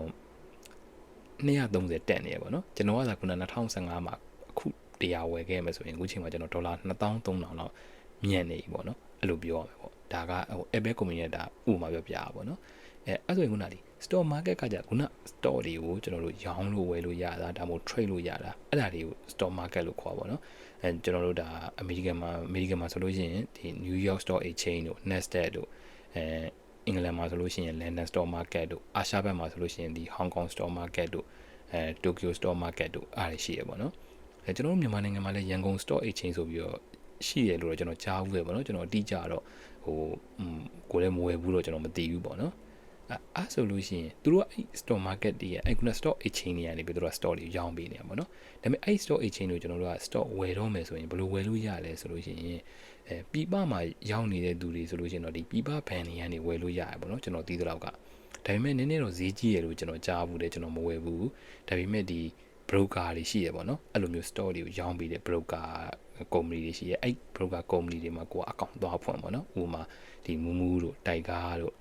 ဂျပန်မှာဆိုလို့ရှိရင် Rakuten တို့ SBI တို့ Weibo တို့ပေါ့နော် Weibo တော့ကျွန်တော်သိသလောက်ကနိုင်ငံတော်များများရနေပဲပေါ့နော်အဲ့ဒီမှာသူကကိုကအကောင့်သွားဖွင့်ပြီးငွေဖြည့်ပြီးဒါကျွန်တော်တို့ဝယ်ခြင်းတဲ့အစု share stock share တွေဒါဝယ်လို့ရပြီပေါ့နော်ကျွန်တော်ဒီမှာပြောချင်တာကtrading နဲ့ investment ပေါ့နော်ဒီ stock တွေကိုရောင်းဝယ်လုပ်ခြင်းနဲ့ယင်းနှိမ့်မြုပ်နှံခြင်းကကွာတယ်လို့ကျွန်တော်ကတော့မြင်တယ်ပေါ့နော်stock share ကိုရောင်းဝယ်လုပ်တဲ့ဒီ trading ကကြတော့ stock တစ်ခုဝယ်လိုက်တယ်ပြီးအမြဲရရင်ပြန်ရောင်းတယ်နောက်တစ်ခုပြန်ဝယ်တယ်အဲ့လိုမျိုးပေါ့နော်ဒီခဏအဝယ်ရောင်းလုပ်နေရပေါ့နော်ဟိုယင်းနှမြုပ်နှံမှုသမားကြတော့မဟုတ်ဘူးဒီကုမ္ပဏီရဲ့အစုရှယ်ယာကိုဝယ်ထားတယ်ဝယ်ထားပြီးတော့3နှစ်နဲ့အထက်အနည်းဆုံးကင်ထားရပေါ့နော်ကိုလက်ထဲမှာဒီတိုင်းပဲထားတယ်မရောင်းဘူးပေါ့နော်ကြာနှစ်ရှည်လာများကင်ထားခြင်းပေါ့နော်နှစ်ရှည်လာများကိုလက်ထဲမှာရှိထားခြင်းပေါ့အဲ့ဒါကိုကျွန်တော်ကတော့ investment လို့ကျွန်တော်မြင်တယ်ပေါ့နော်အဲ့ချိန်မှာဒီစာအုပ်ထဲမှာ GN Calling ပြောတဲ့အကြောင်းအရာ investment မှာသူကတော့သိကြတယ် investment ဆိုသူပြောချင်တာအနည်းဆုံး10နှစ်အထက်ပေါ့နော်အဲ့လိုမျိုးပြောချင်တာပါပေါ့နော်ဒီအမို့ဒီနောက်ကဒီ podcast ကိုဖြစ်ဖြစ်ဒီနောက်မှာဆက်ပြောမယ့်ဟာဖြစ်ဖြစ်ကျွန်တော်တို့ဒီ trading ကြောင့်လုံးဝမဟုတ်ဘူးဆိုတာကျွန်တော်အသိပေးပြရစီပေါ့နော်ဟို trading ကကျွန်တော်နားလေတော့ကဒီ investment တဲ့ယင်းနှိမ့်မြုပ်နှံမှုတဲ့ပို့ပြီးတော့ခက်တယ်လို့ကျွန်တော်ကမြင်တယ်ပေါ့နော်ဟိုအဲ့လိုပြောလို့ယင်းနှိမ့်မြုပ်နှံမှုကလည်းမခက်ဘူးလို့ပြောရမှာမဟုတ်ပါဘူးသူမှလည်းခက်ခဲတယ်ပေါ့နော်ဒီ company ကြောင့်လေးလာတွေအဲ့လိုမျိုးတွေရှိရပေါ့နော်သို့တော့ trading ကပို့ပြီးတော့ခက်ခဲရတယ်ပြီးတော့ကို့မှာလည်းနီးဗျူဟာတွေရှိရမှာပေါ့နော်ကိုကဘယ်လိုမျိုး trade မှာလဲပြီးရင်နေ့စဉ်ဒီstock market ကပြောင်းလဲတွေလိုက်ကြည့်နေရပါပေါ့နော်ဒါပေမဲ့ကျွန်တော်ဒီအဲမှာတော့ကျွန်တော်တို့က trading ကြောင့်လုံးဝပြောတော့မှာမဟုတ်ပါဘူးဒီ investment ပေါ့နော် investment အကြောင်းပြောတော့မှာဖြစ်ပါတယ် stock တွေဝယ်တဲ့အချိန်မှာလည်းကျွန်တော်တို့အကြမ်းမြင်အဖြစ်နှစ်နည်းဝယ်လို့ရပါပေါ့နော်ဒါအကြမ်းမြင်လို့ပြောတာပါတတိဝယ်တဲ့ကျွန်တော်ဥပမာနဲ့ပေးကြည့်မယ်ပေါ့နော်ကျွန်တော်ကနေပြီးတော့ဒီလိမ္မော်သီးလိုချင်လို့လိမ္မော်သီးကိုတိုက်ရိုက်ဝယ်လိုက်တယ်ဒါဆိုလို့ရှိရင်ကျွန်တော်လိမ္မော်သီးရတာပေါ့နော်ကျွန်တော်လိမ္မော်သီးတွေကြီးရတာမယ်အဲ့လိုမျိုးမဟုတ်ဘဲနဲ့ကျွန်တော်ကတတိစုံလိုချင်တဲ့အတွက်တတိချင်းကိုဝယ်လိုက်တယ်ပေါ့နော်အဲဆိုလို့ရှိရင်အဲ့ထဲမှာလိမ္မော်သီးလည်းပါမယ်ပန်သီးလည်းပါမယ်နှစ်သီးလည်းပါမယ်ပေါ့နော်အဲ့လိုမျိုးဒါတတိချင်းကြီးရလာပေါ့နော် stock မှာလည်းအဲ့လိုပဲကျွန်တော်တို့ကဒီ individual stock လို့ခေါ်တဲ့ company တစ်ခုချင်းစီရဲ့ stock ကိုကိုယ်တိုင်ဝယ်တာဥပမာထားပါတော့ကျွန်တော်တို့က Apple company ရဲ့ share ကိုကြိုက်လို့ Apple company ရဲ့ share ကိုကျွန်တော်တိုက်ရိုက်ဝယ်လိုက်တယ်ဒါမှမဟုတ်ရှင် Google company ရဲ့ share ကိုကြိုက်လို့ကျွန်တော်တို့ Google company ရဲ့ share ကိုဝယ်တယ်ဒါဆိုရင်ကျွန်တော်တို့ဝယ်လိုက်တဲ့ company ရဲ့ share ပဲရမှာအဲ့လိုမျိုးမဟုတ်ဘဲနဲ့ခုနတတိချင်းတဲ့ပုံစံနဲ့တူတဲ့ကျွန်တော်တို့ index fund တို့ဒါမှမဟုတ်ရှင် ETF တို့ပေါ့နော်အဲ့လိုကနေပြီးတော့ကျွန်တော်တို့ဝယ်မယ်ဆိုလို့ရှိရင်ကျတော့တတိချင်းလိုက်ပုံစံမျိုးကြီးအစု share စုထားတဲ့အစုလိုက်ကြီးကျွန်တော်တို့ကရမှာပေါ့နော်ဟိုဥပမာအနေနဲ့ကျွန်တော်တို့အားလုံးကြားဘူးပြီးသားဖြစ်မဲ့တဲ့ S&P 500ပေါ့နော် S&P 500ဆိုလို့ရှိရင် American stock market မှာဒီရောင်းဝယ်နေတဲ့တကယ်ထိပ်သီးကုမ္ပဏီ900ပေါ့နော်အဲ့ကုမ္ပဏီ900ရဲ့အစု share တွေကိုစုထားပါထားပါတော့ကျွန်တော်ကအဲ့ S&P 500မှာဒေါ်လာ900အဲ့ S&P 500ကိုဒေါ်လာ900ပို့ဝယ်လိုက်တယ်ဆိုလို့ရှိရင်ဒါကုမ္ပဏီတစ်ခုစီကိုဒေါ်လာနီးပါးရောက်သွားရပေါ့နော်အညီမျှလို့မပြောပါဘူးသူတို့ဘယ်လိုခွဲရဲဆိုတော့ကျွန်တော် online မှာရှာကြည့်လို့ရပါပေါ့နော်ဒီကျွန်တော်900ရင်းနှီးမြှုပ်နှံလိုက်ရင်ဘယ်ကုမ္ပဏီစီမှာဘယ်လောက်ရောက်သွားရဲဆိုတာကိုကျွန်တော် online မှာရှာကြည့်လို့ရပါပေါ့နော်ဒါပေမဲ့အကြမ်းမြင်အားဖြင့်တော့ခုနအဲ့လိုခွဲသွားရပေါ့ခုနအပေါ်က individual store ကကြတော့ကျွန်တော်တို့ဒါကုမ္ပဏီတစ်ခုထဲမှာပဲကိုကဒေါ်လာ900ရင်းနှီးမြှုပ်နှံရတာခုန S&P 500အတွက်ကိုမျိုးကိုကဒေါ်လာ900ဝယ်လိုက်တယ်ဆိုရင်ကြတော့အဲ့ဒီရဲ့နောက်ကွယ်ထဲမှာပါတဲ့ကုမ္ပဏီတွေအခု900ပေါ့နော်အဲ့အခု900စီကိုခွဲပြီးတော့ရောက်သွားတာပေါ့နော်ဒီစာအုပ်ထဲမှာတော့သူက JN Calling ကပြောတာကျွန်တော်တို့ BDSAH ပေါ့နော်အဲ့ရဲ့ index fund ဝယ်ပါပေါ့နော် BDSA ရဲ့အရှေ့ကောက်ကဒီ Banker Total Stock Market Index Fund ပေါ့နော်သူကဒီ American ရဲ့ stock market မှာ trade နေသမျှကုမ္ပဏီအားလုံးကိုစုထားတဲ့ဒီ index fund မှာကုမ္ပဏီအားလုံးကိုစုထားပါပေါ့နော်ကျွန်တော်သိသလောက်ကဒီကိုလက်ရှိทีမှာဆိုလို့ရှိရင်ဒါ American ရဲ့ stock market မှာကုမ္ပဏီ4000ကျော်ရှိရပါတော့အဲ့ဒီရဲ့ကုမ္ပဏီ4000ကျော်ကိုစုထားတဲ့ခုနဒီ index fund ပေါ့နော်တည်တည်ချင်းကြီးပေါ့နော်အတည်တည်ချင်းပေါ့ထားပါတော့ကျွန်တော်ကခုနဒီဒေါ်လာ900ရှိတယ်အဲ့ဒေါ်လာ900ကိုBDSA ကျွန်တော်ဝယ်လိုက်တယ်ပေါ့နော်အဲ့လိုမျိုးဝယ်လိုက်လို့ရှိရင်ခုနဒေါ်လာ900ကိုဒီကုမ္ပဏီ4000ဟိုသူမျှပြီးတော့ရောက်သွားမှာပေါ့နော်ထားပါတော့အဲ့ထဲမှာဆိုလို့ရှိရင်ကျွန်တော်တို့ဒီ Apple company ပါတယ် Microsoft company ပါတယ် Amazon company ပါတယ်တကယ်ထိပ်သီးတကယ် company ကြီးတွေပါတယ်လို့မျိုး company သေးသေးလေးတွေလည်းသူကပါတယ်ပြောချင်တာပြ US မှာရှိသမျှ company အားလုံးကိုယင်းနှိမ့်မြှုပ်နှံလိုက်ခြင်းပဲအဲ့ဒီဟာကိုဝယ်လိုက်တာနဲ့ US stock market အကုန်လုံးကျွန်တော်ယင်းနှိမ့်မြှုပ်နှံပြီးသားဖြစ်သွားတယ်ဗျာဟို stock market ပဲဖြစ်ဖြစ်ကျွန်တော်ယင်းနှိမ့်မြှုပ်နှံမှုဆိုလို့ရှိရင်အရေးကြီးဆုံးကဒီ diversification ပေါ့နော်ကိုကခွဲပြီးတော့မြှုပ်နှံထားရမယ်ပေါ့ခုဒီမှာဆိုလို့ရှိရင်လည်းကျွန်တော်တို့ကရှိသမျှပေါ့နော် US မှာ trade နေတဲ့ company အားလုံးကိုခွဲထားဖြစ်တဲ့အတွက်ဒါမှန်တယ်ပြောလို့စိတ်ချရပေါ့ခုနကိုက American stock market မှာရှိသမျှ company အားလုံးရဲ့ဒီ share သေးသေးလေးတွေကိုကိုကပိုင်သွားရပေါ့နော်ဥပမာထားပါတော့ကျွန်တော်ကခုနဒီဒေါ်လာ4000ရင်းနှီးမြှုပ်နှံမယ်ဆိုလို့ရှိရင်ဒါကုမ္ပဏီတစ်ခုစီကိုဒေါ်လာနီးပါးပိုင်သွားပြီလို့ပဲပြောရတော့မှာပေါ့နော်ဒါအကြမ်းမြင်ပြောတာပါအဲ့ချိန်မှာ okay အဲ့လိုယင်းနှိမ့်မြုပ်နှံတာတော့ဟုတ်ပါပြီဒီသူ့ရဲ့အမြက်ကပေါ့နော်သူ့ရဲ့အမြက်ကတော့ဒီလွန်ခဲ့တဲ့10နှစ်တာပေါ့နော်10နှစ်ကdata တွေကိုပြန်ကြည့်မယ်2015ကနေပြန်ကြည့်မယ်ဆိုလို့ရှိရင်မြတ်အပြင်တစ်နှစ်ကို73%လောက်ပြန်ရရပေါ့နော်ဒီမြတ်အပြင်ဘာလို့ဆိုဒီ10နှစ်ထဲမှာသူအနှုတ်ရပါနော်အနှုတ်ရတဲ့နှစ်က2နှစ်ပဲရှိရပါနော်2018နဲ့2020နဲ့2020နှစ်ကတော့ကျွန်တော်ထင်တယ်ကိုဗစ်ကြောင့်ပေါ့နော်ကျန်တဲ့နှစ်တွေကသူကလုံးဝဒီအမြတ်တွေကြီးပဲပေါ့နော်ဟုတ်ဒါလွန်ခဲ့တဲ့10နှစ်က data အရတစ်နှစ်ကို73%ပြန်ရရဲဆိုတာဒါနေတော့မနေဘူးပေါ့နော်ဟုတ်ဒီချိန်မှာခုနကျွန်တော်တို့ကBDSA ဝယ်တာပေါ့နော်ဒါအမေရိကန်မှာရှိတဲ့လူတွေအမေရိကန်မှာရောက်နေတဲ့လူတွေအတွက်ဆိုလို့ရှိရင်ဒါဝယ်ရတာလွယ်တယ်ဟိုမှာဘဏ်ကကုမ္ပဏီကိုတော့အကောင့်ဖောက်ပြီးကျွန်တော်တို့ငွေဖြည့်ဝယ်လိုက်ရုံပဲပေါ့နော်ဒါပေမဲ့ကျွန်တော်တို့ဒီအမေရိကန်မှာရှိနေတဲ့လူတွေမဟုတ်ဘူးအဲ့လိုမျိုးဆိုလို့ရှိရင်သူကဝယ်ရတာနည်းနည်းခက်တယ်အဲ့ကြတော့သူ့ရဲ့ကိုစားကျွန်တော်တို့ဘာဝယ်လို့ရအောင်ဆို BDI ဝယ်လို့ရရပေါ့နော်တကယ်တမ်းတော့သူကဒီ BDI ETF ကလည်းခုနBDSA ကိုပဲပြန်ပြီးတော့ index ထောက်ထားပါတော့ index ထောက်စားဆိုတော့ဟို BDSA တွေတက်ရင်အဲ့ BDI နဲ့လိုက်တက်တယ်BDSA ကြာရင်လည်း BDI လိုက်ကြာရပါတော့အမို့ကျွန်တော်တို့အနေနဲ့ကတော့ဒီ BDI ကဝယ်လို့ရပါတော့ကျွန်တော်တို့ BDI ဝယ်လိုက်ပြီဆိုလို့ရှိရင်လည်းဒီ BDSA ဝယ်လို့ပဲအတူတူပဲပေါ့နော်အဲ့မို့ကျွန်တော်ဒီနောက်အခန်းတွေထဲမှာကျွန်တော်ကဒီ BDI နဲ့ပဲပြောသွားမယ်ပေါ့နော်တကယ်တမ်းတော့ဒီအမေရိကန်မှာရှိနေတဲ့လူဆိုရင် BDSA တွေဝယ်တာအကောင်းဆုံးပေါ့စာအုပ်ထဲမှာတော့ BDSA တွေပြောထားတယ်ဒါပေမဲ့ကျွန်တော်တို့ကကျတော့ BDI နဲ့ပဲဝယ်လို့ရကြတော့ဒီ BDI နဲ့ပဲပြောသွားမယ်ပေါ့နော်အဲ့ဒီ BDI ကထားပါတော့ကျွန်တော်ကလွန်ခဲ့တဲ့ခုန2015နဲ့ပဲပြောရအောင်10နှစ်တာပေါ့နော်2015မှာအဲ့ BDI stock တစ်ခုကဒေါ်လာ100ပဲပေးရတာပေါ့နော်2020ရောက်တော့ကျတော့ဒေါ်လာ200ပတ်ချလည်းဖြစ်သွားပြီခုလက်ရှိအချိန်မှာဆိုလို့ရှိရင်ဒေါ်လာ330ဖြစ်သွားပြီဟိုအဲ့ဆိုတော့ကျတော့ဟိုကျွန်တော်လွန်ခဲ့တဲ့10နှစ်တာအတော်အတွင်းမှာရင်ကိုသူကဘယ်လိုပြောမလဲ230လောက်ပေါ့နော်230သူလောက်လဲတက်သွားပြီပေါ့နော်အဲ့ဒါဆိုလို့ရှိရင် stock market ကအမြဲတမ်းပဲဈေးတွေတက်နေရလားအမြဲတမ်းပဲအဲ့လိုတက်နေတော့မှာလားအဲ့လိုတော့မဟုတ်ဘူးနော်ဟိုနောက်ဆုံးမှာတော့ဟုတ်တယ် stock market ကအမြဲတမ်းတက်တယ်အမြဲတမ်း store ဈေးတွေအမြဲတမ်းတက်နေရပဲသို့တော်လည်းပဲအမြဲတမ်းခုနပြောလို့ downline ကြီးတက်နေတဲ့ဟာမဟုတ်ဘူးပေါ့နော်ဒီထဲမှာဟို GN Calling ရဲ့စကားနဲ့ပြောမယ်ဆိုလို့ရှိရင် Rocky Road ပေါ့နော်အမြဲတမ်းအနေမြင့်တက်ကြတွေနဲ့ဒါပေမဲ့နောက်ဆုံးတော့သူက store ဈေးကတက်သွားပဲပေါ့နော်သူကဘာလို့ဒီ store market ကိုသဘောကျရလဲပေါ့နော်အထူးသဖြင့်ခုနဒီ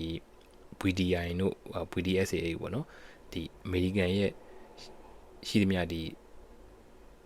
စုရှယ်ယာထဲမှာရှိသမျှကုမ္ပဏီအားလုံးပိုင်ထားပါတော့ဘာလို့သူအဲ့လိုသဘောကျရလဲဆိုလို့ရှိရင်ねအဲ့ဒီရဲ့အဲမှာဟိုကုမ္ပဏီ4000ပဲထားပါတော့အဲ့ထဲမှာဆိုလို့ရှိရင်ဒေဝါလီခံသွားတဲ့ကုမ္ပဏီလည်းရှိလိမ့်မယ်အဲ့ဆိုရင်တော့ကိုကရှုံးတယ်သို့တော်လည်းပဲအဲ့ဒီဒေဝါလီခံသွားတဲ့ကုမ္ပဏီနဲ့စားလို့ရှိရင်ကျန်တဲ့ကုမ္ပဏီတွေကအမြတ်တွေအများကြီးရတယ်အဲ့ဆိုတော့ခုနဒီဒေဝါလီခံသွားတဲ့ကုမ္ပဏီတွေကိုကာမိရပေါ့အဲ့ဒါဖြစ်တဲ့အတွက်ကိုကဘာမှလုပ်နေကြလို့မလို့သူကပြောလို့ဒေဝါလီခံတဲ့ကုမ္ပဏီရထွက်သွားတယ်ကျန်တဲ့ကုမ္ပဏီရဲ့အမြတ်တွေရလာတယ်ပေါ့နော်ဟိုဒီမှာကျွန်တော် ChatGPT ကိုရှာကြည့်ရပါတော့ ChatGPT ရှာကြည့်ကြပါ ChatGPT ပေးထားဥပမာလေးကိုပြန်ပြောပြမယ်ဆိုလို့ရှိရင်သူကဥပမာဥယျာဉ်ထဲမှာပေါ့ကွာအပင်သေးသေးလေးတွေတရားစိုက်ထားတာပေါ့အဲ့ချိန်မှာတချို့အပင်လေးတွေတည်သွားလိမ့်မယ်ဒါပေမဲ့အဲ့ဒီအပင်လေးတွေကတည်တော်လဲပဲခုနကြံတဲ့အပင်တွေကလုံးဝကြီးထွားပြီးတော့လုံးဝအသီးတွေရနေတာပေါ့နော်အဲ့ဒါဖြစ်တဲ့အတွက်ကိုကဘယ်လိုပြောလို့ဒီပင်တရားလုံးမရှိရင်တောင်မှသူကကြံရတဲ့အပင်နဲ့ကိုကအမြတ်ရတာပေါ့နော်ခုလည်းအဲ့လိုပဲသူကဒီမှာသူကကျတော့ self cleaning လို့ခေါ်ပါပေါ့နော်ကိုကသူဒီချက်ချုံတဲ့ကုမ္ပဏီတွေထွက်သွားတယ်ကျန်တဲ့ကုမ္ပဏီတွေထပ်ပြီးတော့ကြံနေရတယ်နောက်ထပ်ကုမ္ပဏီထပ်တိုးလာတယ်ပေါ့နော်ဒါအထက်ကြောင့်မို့သူကဒီ BDI ခေါ်တာမဟုတ် BDSA ကိုသူကယင်းနှိမ့်မြုံနှံပါလို့သူကပြောတာပေါ့နော်စာအုပ်တုပ်လုံးမှာသူပြောတာအဲ့ဒါပဲအဲ့တခုပဲယင်းနှိမ့်မြုံနှံပါပေါ့နော်ပြီးရင်လည်းဒီကျွန်တော်တို့ stock share တွေကိုပိုင်ဆိုင်ခြင်းကခုနကုမ္ပဏီရဲ့အစု share တွေကိုပိုင်တာဖြစ်တဲ့အတွက်အဲ့ဒီရဲ့ကုမ္ပဏီမှာအရန်စူးစမ်းပြီးတော့အရန်ကိုတွေအရန်ဒီပြောလို့အလုပ်လုပ်နေတဲ့ဝန်ထမ်းတွေရှိရပေါ့နော်ဥပမာထားပါဆိုကျွန်တော်ဆိုလဲဒါကုမ္ပဏီမှာခုမှလုပ်နေတယ်ကျွန်တော်တို့ကုမ္ပဏီကအမြတ်ရလို့ရှိရင်ကျွန်တော်တို့လည်းခုနထားပါတော့ဘောနဲ့ရရင်ရမယ်သို့တော်လည်းပဲကျွန်တော်တို့ဘောနဲ့ရတာထက်ပိုတာကျွန်တော်တို့ကုမ္ပဏီကိုယင်းနှိမ့်မြုပ်နှံနေတဲ့ investor တွေကပိုရရပေါ့နော်အဲ့ဖြစ်တဲ့အတွက်ခုနကိုကလည်းဒီ stock share တွေကိုဝယ်ထားဖြစ်တဲ့အတွက်ခုနဒီကုမ္ပဏီရဲ့ဝန်ထမ်းတွေကပိုစူးစမ်းလေကိုယ့်ရဲ့အမြတ်ကပိုရလေလို့ပြောရမှာပေါ့နော်ဒါကြောင့်မို့သူကဒီ stock market မှာယင်းနှိမ့်မြုပ်နှံခြင်းကိုသဘောကျတာအဲ့ဒါပေါ့နော် ဟုတ်တယ်ဒီဈေးတွေကတော့အမြဲတမ်းတက်တာဟုတ်တယ်သို့တော်လည်းပဲအမြဲတမ်းဈေးကအမြဲတမ်းတက်နေရမဟုတ်ဘူးတက်လိုက်ကြလိုက်တက်လိုက်ကြလိုက်တက်လိုက်ကြလိုက်နေဒါပေမဲ့နောက်ဆုံးမှာတော့ဈေးကတက်သွားတယ်ပေါ့နော်အဲ့လိုဈေးကွက်မှာဒီ store ဈေးတွေကတအားထိုးကြနေရပေါ့တအားထိုးကြနေခြင်းကိုအဲ့ဒါကို market crash ဖြစ်တယ်လို့ခေါ်တာပေါ့နော်ဈေးကွက်ပြတ်တယ်ပေါ့နော်အဲ့လိုပဲပြောရမှာလားမသိဘူးအဲ့လိုဈေးကွက်ပြတ်တာတွေကဒီ store market မှာကြုံရတယ်ပေါ့နော်ဥပမာကိုဒီ2025မှာဆိုလို့ရှိရင်ဒေါ်လာတက်လာပြီးတဲ့အချိန်မှာခုနဒီဘာလို့ကုန်သွယ်ခွင့်တွေကြောင့်ပေါ့နော် trade တွေကြောင့်အဲ့ဒါမျိုး market crash တာဖြစ်ဖူးလာတို့ပြီးရင်ဒီ covid မှာတို့ပြီးရင်2008မှာတို့အဲ့လိုမျိုးဒီ market crash ဖြစ်တဲ့အချိန်ကြီးတွေရှိရပေါ့နော်ဒါပေမဲ့သူပြောချင်တာအဲ့ဒီဘယ်လိုမျိုးဒီဈေးတွေထိုးကြဆိုထိုးကြတစ်ချိန်ကျရင်အဲ့ဈေးကပြန်ပြီးတော့တက်လာပဲအပြင်ကိုမကဘူးအဲ့ဒီခုနကြတော့ပေါ့နော်အရင်ရှိနေတဲ့ဈေးထက်ကိုပိုပြီးတော့တက်သွားပါပေါ့နော်ဟိုကျွန်တော်ဒီမှာပြောချင်တာကလေသူပြောနေတဲ့ store ဈေးကွက်တက်တယ်ဆိုတာဒီ index fund ပေါ့နော်ခုနလိုမျိုးတည်တည်ချင်းစုထားတဲ့အဲ့လိုမျိုး store စုထားတဲ့ဟာကြီးကိုပြောတာပါဒီ individual store တွေမှာတော့ခုနထားလို့ဟို Apple တို့တကယ် Google တို့အဲ့လို company တွေတော့ပြန်တက်တယ်ဗျာသို့တော်လည်းပဲကိုဝယ်ထားတာကဈေးနည်းတဲ့တန်ဖိုးနည်းတဲ့အဲ့လိုဟာမျိုးလေးတွေဆိုကုမ္ပဏီဖြတ်သိမ်းသွားဆိုဒါပြန်တက်မလာတော့ဘူးပေါ့နော်ဟိုတော့ကြဒီအမြဲတမ်း store ဈေးကွက်ကတက်တယ်ဆိုတာနားလည်မှုလွဲသွားမှာကြောက်လို့ဒီထဲမှာ GN calling ပြောချင်တာကခုနဒီ index fund ကိုပြောချင်တာပေါ့နော် index fund ဆိုတာခုန BDI ကိုပြောချင်တာပေါ့ BDI ဆိုလို့ရှိရင်သူကအမြဲတမ်းပဲခုနဟုတ်တယ် market crash ဖြစ်တဲ့အချိန်ကျရင်ဒီဈေးကွက်ပြတ်တဲ့အချိန်ကျရင်ဈေးကကျတယ်သို့တော်လည်းပဲပြန်တက်လာတယ်ပြန်တက်လာရင်ပြင်ကုန်ပုံတော့ထပ်ပိုတက်လာတယ်ပေါ့နော်အဲ့ဒီအချိန်မှာပြောချင်တာဒီသူ့ရဲ့ BDI ကိုပြောချင်တာပေါ့နော်သူအဲ့လိုမျိုးမကြုံရဘူးလားဆိုလို့ရှိရင်သူကိုယ်တိုင်လည်းကြုံရတယ်ပေါ့နော်သူကိုယ်တိုင်ကြုံဆိုသူအများကြီးကြုံရမှာပေါ့ဒါပေမဲ့သူ့အတွက်ဒီအမှတ်တရဖြစ်နေတဲ့အရာကတော့1980ခွန်ပေါ့နော်ဒီ Black Monday ဆိုတဲ့ market crash ဖြစ်တာပေါ့နော်အဲ့လိုဖြစ်တဲ့အချိန်မှာဈေးတွေကခုနပြောလို့ပဲပေါ့နော် market crash ဖြစ်ပြီးဆိုတာနဲ့ store ဈေးတွေကထိုးကြတယ်အဲ့ချိန်မှာသူခုနပြောလို့ထားပါတော့ကျွန်တော်တို့က store တစ်ခုကိုဒေါ်လာ900နဲ့ဝယ်ခဲ့တယ်အဲ့ချိန်မှာခုန store ဈေးကျနေပြီဗျာဈေးကျနေတော့ထားတော့ဒေါ်လာ200လောက်ပဲကျန်တော့ရပေါ့ကိုဝယ်တော့900ကိုက200ပဲကျန်တော့ရပေါ့အဲ့ဆိုရင်ကိုက300ရှုံးသွားပြီပေါ့နော်အဲ့လိုပုံစံမျိုးပေါ့အဲ့ဒါမျိုးကိုသူကဈေးတွေကျနေတော့သူ3လ4လလောက်ထိကသူ okay လေးတယ်ဒါပေမဲ့သူ့ရဲ့စိတ်ထဲမှာသိနေတယ်တစ်ချိန်ကျရင်ဒီ store market ကဈေးပြန်တက်မယ်ပေါ့နော်ဒါပေမဲ့သူ့ရဲ့နှလုံးသားပေါ့ခံစားချက်ကအဆင်မပြေတော့ဘူးဒီအရန်စိုးရိမ်လာရပေါ့နော်အဲ့ကြတော့သူဘာလို့လဲဆိုတော့သူ့ရဲ့ story ကိုသူရောင်းပလိုက်တယ်ပေါ့နော်ဒါပေမဲ့နောက်တစ်နှစ်ကြာတဲ့အချိန်ကျတော့သူသိတယ် okay သူစိတ်ငြိမ်သွားပြီပေါ့နော် okay ငါပြန်ဝယ်တော့မယ်ပေါ့နော်ငါဒီ story ကိုပြန်ဝယ်မယ်ဆိုပြီးသူတစ်နှစ်ကြာတော့ဒီ stock ကိုပြန်ဝယ်တယ်အဲ့ချိန်မှာဒီခုနသူတို့ဖြစ်ခဲ့တဲ့ stock ဈေးကွက် market crash ပေါ့1980ခုမှာ market crash ကနောက်နှစ်နှစ်ကြာတဲ့အချိန်မှာဒီ recovery ဖြစ်တယ်ဆိုတော့ကျွန်တော်တို့ခုနသူ့ရဲ့ဟိုစတော့ကြာခဲ့တဲ့ဈေးအတိုင်းကိုပြန်ရောက်သွားတာပေါ့နော်ပြန်ရောက်ပြီးတော့ပြန်တက်လာတယ်ဟိုဒါသူကိုယ်တိုင်လည်းခုနပြောလို့ကျွန်တော်တို့စိတ်ပူပြီးတော့ရောင်းထုတ်ခဲ့ရတယ်ဟိုရှိတယ်ပေါ့နော်ဟိုဒီမှာကြုံတော့ကျွန်တော်ပြောချင်တာပေါ့နော်ဒါကတော့ GN calling မဟုတ်ပါဘူးကျွန်တော်ရဲ့ကြုံတွေးခဲ့တာပေါ့နော်ဟိုတော့ကျွန်တော် GN calling တော့အတွေ့အကြုံအဲ့လောက်တော့မများသေးဘူးပေါ့နော်တော့ဒါပေမဲ့အတိအသားတဲ့ဥပမာကိုကျွန်တော်ပြောပြမလို့ပါကျွန်တော်လည်းအဲ့လိုပဲစလေးလာတဲ့အချိန်မှာဒီ2025ပေါ့နော်2025မှာကျွန်တော်စပြီးတော့ခုဒီနှစ်ထဲမှာပဲကျွန်တော်လေးလာပြီးတော့โอเคကျွန်တော်တို့ကတော့ဒီ VDI ကိုကျွန်တော်ဝယ်တာမဟုတ်ဘူး VOO ဝယ်တာပေါ့နော် VOO ကဒီ SMB ဖိုင်အတွက်ခုနဒီ company 900ခုနဒီ GN calling ပြောတဲ့ company နဲ့အတူတူပဲ bank company ကလောက်တာပဲဒါပေမဲ့သူကတော့ company 900ပေါ့နော်ဒီ stock market တခုလုံးမဟုတ်ဘူးကျွန်တော်ဝယ်လိုက်တယ်ပေါ့နော်ဝယ်လိုက်တာဒီ2025အစကျွန်တော်ထင်တယ်ဒီ January လောက်မှကျွန်တော်ဝယ်လိုက်တာထင်တယ်အဲ့မှာ950 VO တခုကိုကျွန်တော်950နဲ့ကျွန်တော်ဝယ်လိုက်တယ်ပေါ့နော်ဝယ်လိုက်ပြီးတော့ Donald Trump Joe Biden ကနေပြီးတော့မှ Donald Trump အစိုးရပြောင်းလာတယ်ပေါ့နော် Donald Trump အစိုးရပြောင်းလာတော့ကြတော့သူရဲ့ခုနဒီ master လောက်မှထင်တယ်စပြီးတော့ဒီစီးချက်ခွန်တွေကောက်မယ်ပဲနိုင်ငံတွေကိုဘလို့ဖြစ်မယ်ဘာညာဖြစ်မယ်ဆိုပြီးတော့အဲ့မှာ store ဈေးတွေထိုးကြအောင်ပေါ့နော်ထိုးကြကျွန်တော်တင်တဲ့3လပိုင်းမှာလည်းကြားတယ်4လပိုင်းတော့အဆိုးဆုံး4လပိုင်း April 9ရက်နေ့အဆိုးဆုံးလို့ထင်တယ်ကျွန်တော်တင်တယ်440လောက်ထိကြာသွားကျွန်တော်ဝင်တော့950ဆိုတော့440ဆိုတော့တခု100လောက်ရှုံးနေတာပေါ့နော်လုံးဝဟို feeling ကမကောင်းဘူးပေါ့နော်အဲ့ဒီမှာကျွန်တော်လည်းဘာမှအဲ့လောက်နားမလည်သေးဘူးဒီစာအုပ်ကိုလည်းမဖတ်ဖြစ်သေးဘူးသို့တော်လည်းပဲဒီစီထဲမှာတော့မရောင်းဘူးဆိုတော့သိရပါတော့ငါရောင်းရင်ရှုံးမှာအဲ့လောက်တော့သိထားရပါတော့ဒါပေမဲ့ဘလို့မှနေလို့ထိုင်လို့မကောင်းဘူးပေါ့နော်ကိုရှိတာလေးကုန်ပြီလားငါမသိဘဲနဲ့သွားဆန်းတာကုန်ပြီလားပေါ့နော်အဲ့လိုမျိုးစိတ်လေးဖြစ်တယ်သို့တော့အန်ဟောစရာကောင်းတာက နောက်အဲ့ကနေပြီးတော့9လပိုင်းလောက်ကျတော့သူက recovery ပြန်ဖြစ်လာပြီပေါ့နော်ပြောချင် recovery ဆိုတော့ပြန်ဈေးတက်လာတယ်ခုကျွန်တော်တို့ခုလက်ရှိဒီအတန်သွင်းနေတဲ့အချိန်မှာသူက610လောက်ရှိနေအဲ့ဆိုတော့ကျွန်တော်ခုနဒီဈေးဝက်ပြတ်တုံးမှာကျွန်တော်ကဝယ်ခဲ့မယ်ဆိုလို့ရှိရင် stock တစ်ခုကိုကျွန်တော်200လောက်မြတ်နေပေါ့နော် USD ဒေါ်လာ200လောက်မြတ်နေပေါ့နော်ဒါပေမဲ့ခုလက်ရှိဆိုကျွန်တော်အတွက်ဆိုတော့တစ်ခုကို100လောက်မြတ်နေပေါ့နော်ဒါပေမဲ့အဲ့လိုကကျွန်တော်ခုချိန်မှာပြန်ပြောနိုင်တာပါဒါပေမဲ့အဲ့လိုကတော်တော်ဘယ်လိုပြောမလို့အဆင်မပြေဘူးပေါ့နော်ကျွန်တော်သွားပြီးကွာငါအဲ့လိုတွေမစမ်းနေတာတွေစမ်းမိပြီပေါ့နော်အဲ့လိုမျိုးတွေဖြစ်တယ်ဒါပေမဲ့ကျွန်တော်ထင်တယ်ဒီ GN Calling စာအုပ်ကိုကျွန်တော်အဲ့ချိန်မှာဖတ်မိရင်တော့ဘယ်လိုပြောမလို့ကျွန်တော်ထပ်ပြီးတော့ဈေးကွက်ကျနေတဲ့အချိန်ကျဒါအခွင့်အရေးပဲပေါ့နော်ဝယ်သေးတယ်ဆိုတာကိုကျွန်တော်သိမှာပေါ့နော်သို့တော်လည်းပဲအဲ့ချိန်မှာကျွန်တော်ရဲ့စိတ်ကတော့ထိမနိုင်ဘူးပေါ့နော်အဲ့လိုမျိုးသူပြောချင်တာဒီ market ကအမြဲတမ်းပြန်တက်တာဖြစ်တဲ့အတွက်ကျွန်တော်တို့ကပြောလို့ဒီမှာတက်တာလေကျွန်တော်ပြောချင်တာ index fund ကိုပြောချင်တာပါတချို့ individual stock တွေကြာကျွန်တော်လည်းမသိဘူးပေါ့နော်ဒါကြောင့်မို့သူပြောချင်တာstay strong ပေါ့နော်တကယ်ကြင်ခံပြီးတော့နေပါပြီးခုနပြောလို့သတင်းတွေဘာတွေပြောလဲအဲ့ဒါတွေအားလုံးကိုဂယူးမဆိုင်ပါနဲ့လစ်လီရှုထားပါပေါ့နော်ကိုလှုပ်ရှားရှိတာကိုပဲဆက်လုပ်ပါပေါ့ဒါကတော့ခုနပြောလို့ market ကအမြဲတမ်းပြန်တက်တယ်ဆိုတဲ့အကြောင်းကိုသူကပြောထားတာပေါ့နော်အဲ့ဒါဆိုလို့ရှိရင်ကျွန်တော်တို့ stock market မှာဘာလို့ရှုံးကြရလဲပေါ့နော်ကိုပတ်စံနေဘာလို့ဆုံးရှုံးကြရလဲအဓိကသူ့ရဲ့အကြောင်းရင်းကတော့ကျွန်တော်တို့ကဒီ stock market ကိုအချိန်ခိုက်ပေါ့နော် timing ခိုက်ဝယ်နိုင်လိမ့်မယ်လို့ကျွန်တော်တို့ကထင်နေတာ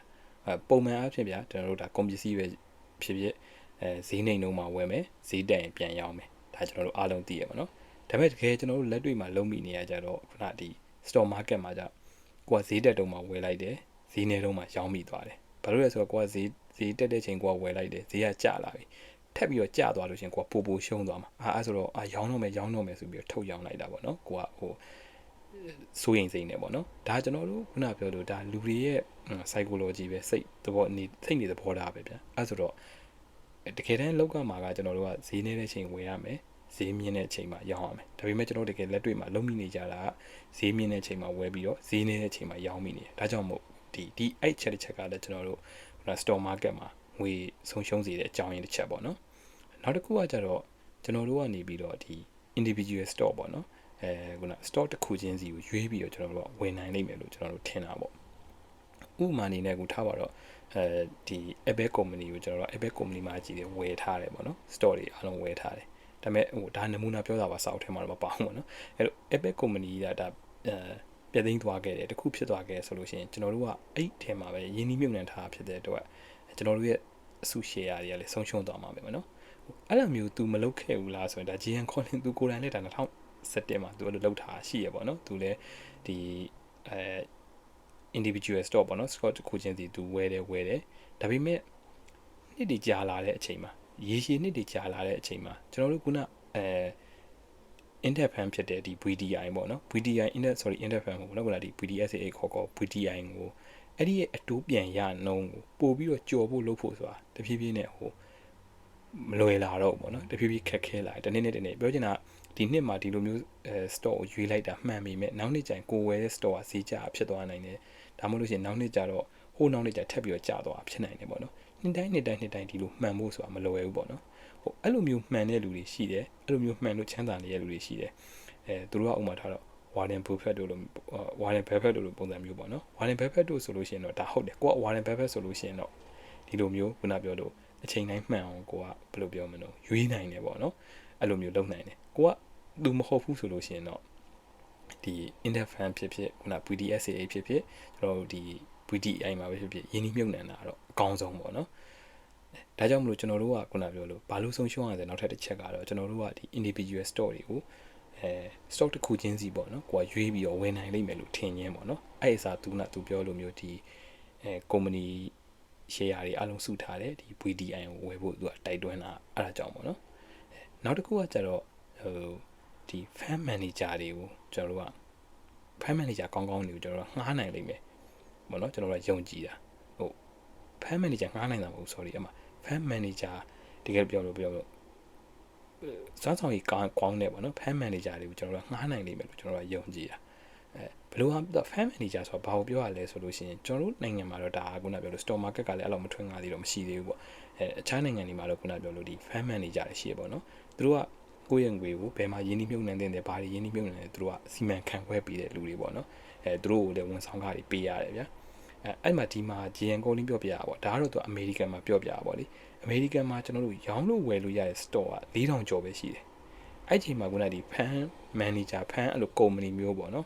ပွဲစားလိုပဲပြောပြရသည်မလို့နားလည်အောင်ပြောမယ်ဆိုအဲ့လိုမျိုးက9000ကျော်ရှိနေတယ်ပြောချင်တာအဲ့လိုမျိုးကုမ္ပဏီပေါင်းက9000ကျော်ရှိနေတယ်ဒါပေမဲ့ stock ရောင်းဝယ်လို့ရမှာကို4000ပဲရှိရပေါ့နော်အဲ့ဒါဖြစ်တဲ့အတွက်ခုနပြောလို့သူတို့တွေကတော့ခုနပြောလို့ဘယ်လိုပြောမလို့တကယ်ကိုမှန်မှန်ကန်ကန်ရွေးချယ်ပြီးတော့ invest လုပ်နိုင်မယ်လို့တော့ပြောမှာပဲဒါပေမဲ့ခုနပြောလို့နှစ်တိုင်းမှာအဲ့လိုရှုံးတဲ့ fund manager တွေကများတယ်ပေါ့နော်အဲ့မှာဒီမှာကျွန်တော်တို့ရှင်းပြီးတော့ပြောရမယ်ဆိုလို့ရှိရင်ခုနဒီကိုက VDI ကိုဝယ်တယ်ဆိုလို့ရှိရင်ကိုယ့်ရဲ့ဥမာကိုထားပါတော့ကျွန်တော်တို့က broker account တစ်ခုကနေဝယ်ရဆိုရင်အဲ့ဝယ်တဲ့ဒီ transaction fee ကိုပဲပေးရမယ်ဗျာဘာမှထပ်ပေးကြမလို့တော့ခုနက fund manager ငှားမယ်ဆိုလို့ရှိရင်ကြတော့ကိုကအဲ့ဒီမှာသူတို့ဝန်ဆောင်ကတော်တော်ပေးရတယ်ပေါ့နော်ပတ်စံတော်တော်ပေးရတယ်ပေါ့နော်သူဒီထဲမှာပြောထားသလိုမျိုးပဲဆိုလို့ရှိရင်နောက်ဆုံးမှတကယ်ချမ်းသာသွားတာ fund manager တွေပဲချမ်းသာသွားတယ်ဒီ investor တွေကအဲ့လိုမျိုးမချမ်းသာဘူးပေါ့နော်ဒါကတော့သူကပြောထားတာနောက်တစ်ခုကကြတော့ကျွန်တော်တို့ကဒီ stock market ပေါ်မှာအရင်အာရုံစိုက်နေရပါတော့သူကဒီမှာ BR ခွက်နဲ့ဥပေါ်မှာပေးထားရပါတော့ကျွန်တော်တို့မမြင်သာတဲ့နေရာမှာဒီခွက်အမဲနဲ့ပေါ့နော်မမြင်နိုင်တဲ့ခွက်အမဲနဲ့ BR ထည့်လာမယ်အဲ့ဆိုရင်အဲ့ BR အမြုပ်ကဘယ်လောက်ပါတယ်အထဲထဲမှာ BR ဘယ်လောက်ပါတယ်ကျွန်တော်တို့မသိရဘူးသူအဲ့ဒါ stock market ပဲလို့သူကပြောတာပြောချင်တာ stock market ကတက်လိုက်ကျလိုက်အဲ့လိုဖြစ်နေတယ်ဒါပေမဲ့တကယ်ဥမာကူထားတော့ခုနပြောလို့ကျွန်တော်တို့ Apple company နဲ့ပဲထပ်ပြောမယ်ပေါ့နော် Apple company မှာဆိုလို့ရှိရင်တကယ်သူ့ရဲ့ဒီ iPhone ထုတ်နေတဲ့လုပ်ငန်းတွေရှိမယ် MacBook ထုတ်နေတဲ့လုပ်ငန်းတွေရှိမယ်အဲ့ဒီလုပ်ငန်းတွေတကယ်နောက်ကွယ်မှာ business ကိုတကယ်လုပ်နေတဲ့လူတွေရှိတယ်တကယ်လဲတန်ဖိုးရှိနေ company ကလည်းတကယ်တန်ဖိုးရှိတယ်ဒါပေမဲ့ကျွန်တော်တို့ဈေးကွက်မှာကြတော့ခုနပြောလို့Apple ရဲ့ store share တက်လိုက်ကျလိုက်အဲ့လိုမျိုးဖြစ်နေရဗျအဲ့ဒါကိုကြတော့ BR ရဲ့အမြုပ်နဲ့ကိုစားပြုထားတယ်အဲ့ဖြစ်တဲ့အတွက်ကျွန်တော်တို့ကတကယ်ခုနဒီ VDI နဲ့တက်ဆင် Apple company stock share ဝယ်ပြီးသားဖြစ်တဲ့အတွက်ကျွန်တော်တို့လည်းဘာမှစိတ်ပူနေကြမလို့တော့သူဈေးကွက်တက်တယ်ကျတယ်ကျွန်တော်တို့လည်း queue ဆိုင်နေနဲ့ကျွန်တော်တို့ကအဓိကအမြုပ်ကို queue ဆိုင်မှာမဟုတ်ဘူး BR ကို queue ဆိုင်မှာပေါ့နော်အဲ့အကြောင်းခုနသူပြောတဲ့တဲမှာဆိုလို့ရှိရင်ခုနဒီဈေးကွက်ကိုကျွန်တော်ကအချိန်ခိုက်ဝင်နိုင်မယ်လို့ကျွန်တော်တို့ထင်တာဒါမှမဟုတ်ရှင်ကျွန်တော်တို့ကဒီ stock တစ်ခုချင်းစီခွဲပြီးတော့ကိုကဝင်နိုင်လိမ့်မယ်လို့ထင်တာဒါမှမဟုတ်ရှင်ဘယ်လိုပြောမလဲခမန်းကောင်းတယ်ပေါ့နော်ဒါမှမဟုတ်ရှင် winning probability များတဲ့ fund manager တွေကိုကရွေးနိုင်တာဒါမှမဟုတ်ရှင်stock market ကဈေးတက်ကြအောင်ကိုကလိုက်ပြီးတော့ကြည့်နေတာအဲ့ဒါမျိုးတွေကကိုယ့်ရဲ့ stock market မှာပတ်စံဆုံးရှုံးနိုင်ဖို့အချက်တွေလို့သူကတော့ပြောထားပါဘောနော်ဒါကတော့ကျွန်တော်တို့ရဲ့ငွေကိုဘယ်မှာယင်းနှိမ့်မြုပ်နှံမလဲဆိုရင် stock market မှာယင်းနှိမ့်မြုပ်နှံဖို့အတွက်ဒါ stock market ရဲ့အကြောင်းအရာတွေ stock market မှာဖြစ်တဲ့အကြောင်းအရာတွေငွေတွေဘယ်လိုဆုံးရှုံးနိုင်တယ် stock market ကဘယ်လိုမျိုးတွေရှိတယ်ဆိုတာကိုဒီရှင်းပြသွားပါဘောနော် okay နောက်တဲ့တနည်းအားယင်းနှိမ့်မြုပ်နှံလို့ရတာတော့ဘွန်းပေါ့နော်ကျွန်တော်မြန်မာလိုဆိုရင်ငွေတိုက်စာချုပ်လို့ပြောမယ်ထင်တယ်ငွေတိုက်စာချုပ်ပေါ့နော်ငွေတိုက်စာချုပ်ကဘယ်လိုလုပ်လို့တာလဲဆိုလို့ရှိရင်ကိုကငွေတိုက်စာချုပ်တစ်ခုဝယ်ပြီးဆိုရင်တကယ်တမ်းတော့ကိုကအဲ့ဟိုဘက်ကိုပတ်စံချီးပေးရပါတော့အစိုးရကိုပဲဖြစ်ဖြစ်ကုမ္ပဏီကိုပဲဖြစ်ဖြစ်ထားပါတော့ကျွန်တော်တို့ကအစိုးရစီကနေပြီးတော့ငွေတိုက်စာချုပ်ဝယ်တယ်ဆိုရင်အဲ့ငွေတိုက်စာချုပ်ကထားပါတော့3သိန်းပေးရတယ်ဆိုကျွန်တော်တို့ကအဲ့3သိန်းကိုအစိုးရကိုပေးလိုက်တာကျွန်တော်တို့ကအမှစာချုပ်ကလေးရလာမယ်ပေါ့နော်ဟိုပြောချင်တာကိုကအစိုးရကိုပတ်စံ3သိန်းပေးချိလိုက်တယ်ပေါ့ဒါမှမဟုတ်ရှင်ကုမ္ပဏီရဲ့ဒီငွေတိုက်စာချုပ်ကိုဝယ်တယ်ကုမ္ပဏီတစ်ခုရဲ့ငွေတိုက်စာချုပ်ကိုဝယ်တယ်ဆိုလို့ရှိရင်လည်းကျွန်တော်တို့ကကုမ္ပဏီကိုအဲ့ကျွန်တော်တို့ဝယ်တဲ့ငွေတိုက်စာချုပ်ဖို့ပေါ့နော်သူ့ကိုချီးပေးလိုက်တယ်ကျွန်တော်တို့ကဒီစာချုပ်ရလာပေါ့နော်အဲ့စာချုပ်ထဲမှာအဓိကပါလာမှာတော့အတိုးပေါ့နော်အတိုးဘယ်လောက်သူတို့ကကျွန်တော်တို့ပတ်စံချီးပေးတဲ့အတွက်ကျွန်တော်တို့အတိုးဘယ်လောက်ပြန်ပေးပါမယ်ဆိုတဲ့အတိုးနှုန်းပါလာမှာပေါ့အဲ့ဒါကိုသူကကူပွန်လို့ခေါ်ရပေါ့နော်ကူပွန်လို့ခေါ်တယ်ပြီးရင်သူကကျွန်တော်တို့ကဒီဘယ်နှစ်ချီးမယ်ပေါ့နော်ခုနဒီစာချုပ်ကထားပါတော့10နှစ်ဆိုလို့ရှိရင်ကျွန်တော်တို့ကပတ်စံ3သိန်းတန်စာချုပ်ဝယ်လိုက်တယ်ဆိုရင်10နှစ်ကြာပြီးတဲ့အချိန်မှာသူတို့ကကျွန်တော်တို့ရဲ့အရင်3သိန်းကိုပြန်ပေးမယ်ပေါ့နော်အဲ့ဆိုဘယ်လောက်နှစ်ကြာမှလဲကိုသူက maturity လို့ခေါ်တာပေါ့နော်အဲ့ဆိုဒီဘွန်းတစ်ခုကျွန်တော်တို့ကငွေထိုက်စာချုပ်တစ်ခုဝယ်တော့မယ်ဆိုရင်တတိထားမှာကျွန်တော်တို့ကကူပွန်ရဘယ်လောက်လဲကူပွန်ဆိုအတိုးကဘယ်လောက်လဲပေါ့နော်နှစ်စဉ်သူကနှစ်စဉ်အတိုးကဘယ်လောက်လဲပြီးတော့ maturity ဘယ်လောက်ကြာမှလဲပေါ့နော်ဥမာထားပါတော့ကျွန်တော်တို့ကဒေါ်လာ1000တန်ငွေထိုက်စာချုပ်တစ်ခုကိုကျွန်တော်တို့က5% ကူပွန်နဲ့ပေါ့နော် annual ကူပွန်နဲ့10 year maturity ဆိုလို့ရှိရင်ကျွန်တော်တို့ကတစ်နှစ်ကို1000ဆိုတော့ကြာတော့တစ်နှစ်ကို900ခိုင်နှုန်းဆိုတော့ကြာတော့90ရမယ်ပေါ့နော်တစ်နှစ်ကိုဒေါ်လာ90ပြန်ရမယ်ဒါ10နှစ်ကြာတဲ့အချိန်ကြာတော့ ခုနကျွန်တော်တို့ရဲ့အရင်တစ်ထောင်ပြန်ရမယ်ပေါ့နော်ဒါငွေတိုက်စာချုပ်လို့ပေါ့ငွေတိုက်စာချုပ်ကဒီ stock market နဲ့စာလို့ရှိရင်ကြတော့ तू ကကိုကပတ်စံဘယ်လောက်ပြန်ရမလဲဆိုတော့ကိုကသိနေရတယ်ဒါပေမဲ့အဲ့ဆိုရင်ငွေတိုက်စာချုပ်မှာရောဆုံးရှုံးနိုင်ခြင်းမရှိတော့ဘူးလားဘယ်လိုပြောမလို့အခြားဘယ်လိုပြောမလို့စိတ်ပူရတယ်မရှိတော့ဘူးလားဆိုအဲ့လိုမျိုးမဟုတ်ဘူးပေါ့နော်ဒါငွေတိုက်စာချုပ်မှာလည်းစိတ်ပူရတာဥမာအစိုးရငွေတိုက်စာချုပ်တွေဆိုရင်တော့အဲ့လိုမဖြစ်ပေမဲ့ကျွန်တော်ကုမ္ပဏီစာချုပ်တွေမှာဆိုလို့ရှိရင်ကိုပြန်မပေးနိုင်တာပေါ့နော်ဒီ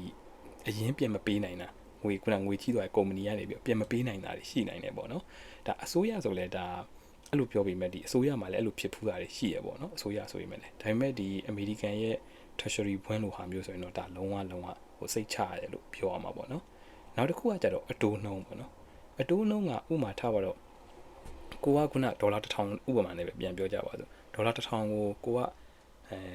တစ်နှစ်ကို900ခိုင်နှုန်းအတိုးရမယ်ပေါ့နော်အဲ့လိုမျိုးအတိုးရဖို့အတွက်ကိုက contract တစ်ခုဝယ်ထားတယ်ဒါပေမဲ့နောက်ထပ်ဘွန်းအသစ်တစ်ခုအမျိုးအစားအသစ်တစ်ခုထွက်လာတယ်ဒေါ်လာ1000နဲ့ပဲဒါပေမဲ့ तू ကကြတော့တစ်နှစ်ကို100ခိုင်နှုန်းအတိုးပြန်ရမယ်အဲ့ဆိုရင်လူတိုင်းကခုနဒီဘွန်းအသစ်ကိုပဲဝယ်တော့မှာပေါ့ကျွန်တော်တို့ခုနဒီဘွန်းအဟောင်းသမားတွေကတန်ဖိုးကျသွားတယ်အဲ့လိုမျိုးလည်းဖြစ်နိုင်တယ်ပေါ့နော်ဒါတော့အထူးသဖြင့်ဖြစ်နိုင်အများဆုံးပေါ့နော်နောက်တစ်ခုကကြတော့ဒီငွေကြေးဖောင်းပွားမှုပေါ့နော်ငွေကြေးဖောင်းပွားမှုဆိုတာဥပမာကိုထားပါတော့ကျွန်တော်ကခုနဒီဒေါ်လာ1000ပေါ့နော်ဒေါ်လာ1000ကိုလွန်ခဲ့တဲ့10နှစ်ပေါ့နော်10နှစ်ကကျွန်တော်ဘွန်းဝယ်ခဲ့တယ်ဆိုလို့ရှိရင်အဲ့တုန်းကဒေါ်လာ1000နဲ့ကျွန်တော်ကနေပြီးတော့ဥပမာကိုထားပါတော့ပစ္စည်းအများကြီးဝယ်လို့ရလိမ့်မယ်ဒါပေမဲ့ဒီနေ့ဒီချိန်မှာဒေါ်လာ1000နဲ့အဲ့လောက်ဝယ်လို့ရကြမှာရတော့မယ်ဘာလို့လဲဆိုတော့သူရဲ့ဒီ buying power ခေါ် spending power ကျသွားပါတော့အဲ့ဒါကဒီဘွန်းမှာတတိထားစရာကိုယ့်ရဲ့ငွေကအရင်တိုင်ပြန်ရနေရတော့ဟုတ်တယ်ငွေကြီးဖောင်းပွားမှုကြောင့်ကိုယ့်ရဲ့ဝယ်လို့ရတဲ့တန်ဖိုးကကျသွားနိုင်တယ်ပေါ့နော်ဒါဘွန်းမှာတတိထားစရာအချက်တွေပေါ့နော်ထိုနည်းတူသာတော့ဒါပေမဲ့ဒီဘွန်းနဲ့ပတ်သက်လို့ဒီ GN calling ပြောထားကြတော့ဘွန်းဆိုရင်လည်းသူအတူတူပဲခုနဒီအမေရိကန်မှာရှိတဲ့ဘွန်းပေါင်းပေါ့နော်19000ပေါ့နော်19000ကျော်ကိုစုထားတဲ့အဲ့လိုခုနချင်းကြီးရှိရပေါ့နော်အဲ့ဒီ VPTNX လို့တော့ခေါ်တာပေါ့နော်ဒါအမေရိကန်မှာဆိုလို့ရှိရင်တော့ခုနဘန်ကတ်ကုမ္ပဏီကနေပြီးတော့ VPTNX ဆိုပြီးဝယ်လို့ရတယ်ဒါပေမဲ့ကျွန်တော်တို့ကအမေရိကန်မှာရှိနေရမဟုတ်တဲ့အတွက်ပြင်ကနေဝယ်ချင်တယ်ဆိုရင်ဒီ stock market ကနေပြီးတော့ BND ဆိုပြီးတော့ဝယ်လို့ရပါတော့ BND ETF အနေနဲ့ကျွန်တော်တို့ကဝယ်လို့ရတယ်ဒါပေမဲ့ဘွင်းကကျတော့သူကလားစင်အတိုးပြန်ပေးတယ်ပေါ့နော်ကျွန်တော်တို့လားစင်အတိုးပြန်ပေးတယ်ဥမာအနေနဲ့ကျွန်တော်တို့ပြောရမယ်ဆိုလို့ရှိရင်အဲ့ခုနဒီ BND ETF တခုကိုကျွန်တော်တို့ကဝယ်မယ်ဆိုလို့ရှိရင်မိနစ်ကဝယ်ခဲ့မယ်ဆိုရင်ဒေါ်လာ80ရှိရပေါ့နော်ဒေါ်လာ80အဲ့ဒါကိုကျွန်တော်ကအခုတရားဝယ်ထားတယ်ထားပါတော့ဒေါ်လာ9000ဘိုးဝယ်တယ်ဆိုလို့ရှိရင်ဒီနေ့ကြာလို့ရှိရင်သူကမိနစ်ကအတိုးကဒီ share တစ်ခုကို2.8ဒေါ်လာရတယ်ဆိုတော့ကြတော့ဒီနှစ်ပေါ့နော်တစ်နှစ်ကုန်တဲ့ချိန်မှာဒေါ်လာ281အမြတ်ပြန်ရပါတော့ခုန9000ရင်းထားတာကို281ပြန်ရရပေါ့နော်ဒါကတော့ခုနဒီဘွန်းရဲ့အလုံးလုံးပုံပေါ့နော်ဒီမှာဘွန်းနဲ့ store နဲ့ဘာမတူဘူးလို့ဆိုတော့ကြတော့ store ကကြတော့ကျွန်တော်တို့အမြဲတမ်းတရည်သွားနေရမှာမဟုတ်ဘူးဈေးကတက်လိုက်ကျလိုက်ဒါပေမဲ့ခုနဒီ GN calling ပြောလို့ပဲဒီ index fund တွေကတော့နောက်ဆုံးကျရင်အမြဲတက်သွားတာပေါ့နော်ဒီဘွန်းကကြတော့တသက်မဲ့ထဲသွားနေရပါပေါ့နော်smooth ride ပေါ့နော်သူပြောလို့မျိုးဆိုလို့ရှိရင်ဒီ store ဝယ်လိုက်တာကြတော့ store ကကြတော့ကျွန်တော်တို့ကုမ္ပဏီရဲ့အစိပ်ပိုင်းတစ်ခုကျွန်တော်တို့ကပိုင်တ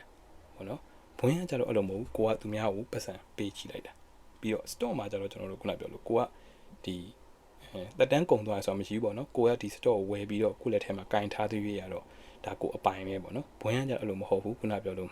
ကျွန်တော်10နှစ်ဆို10နှစ်5နှစ်ဆို5နှစ်3နှစ်ဆို3နှစ်အဲ့လိုမျိုးရှိရပေါ့နော်ဒါဘွန်းနဲ့ store နဲ့ရဲ့ကွာခြားချက်ပါโอเคအဲ့ဆိုရင်ကျွန်တော်တို့ကဘွန်းအကြောင်းလည်းသိပြီးသွားပြီ store အကြောင်းလည်းကျွန်တော်တို့ကသိပြီးသွားပြီဒါဆိုလို့ရှိရင်ကျွန်တော်တို့ကခုနပြောလို့ယင်းနှိမ့်မြုပ်နှံမှုစတင်လို့ရပြီပေါ့နော်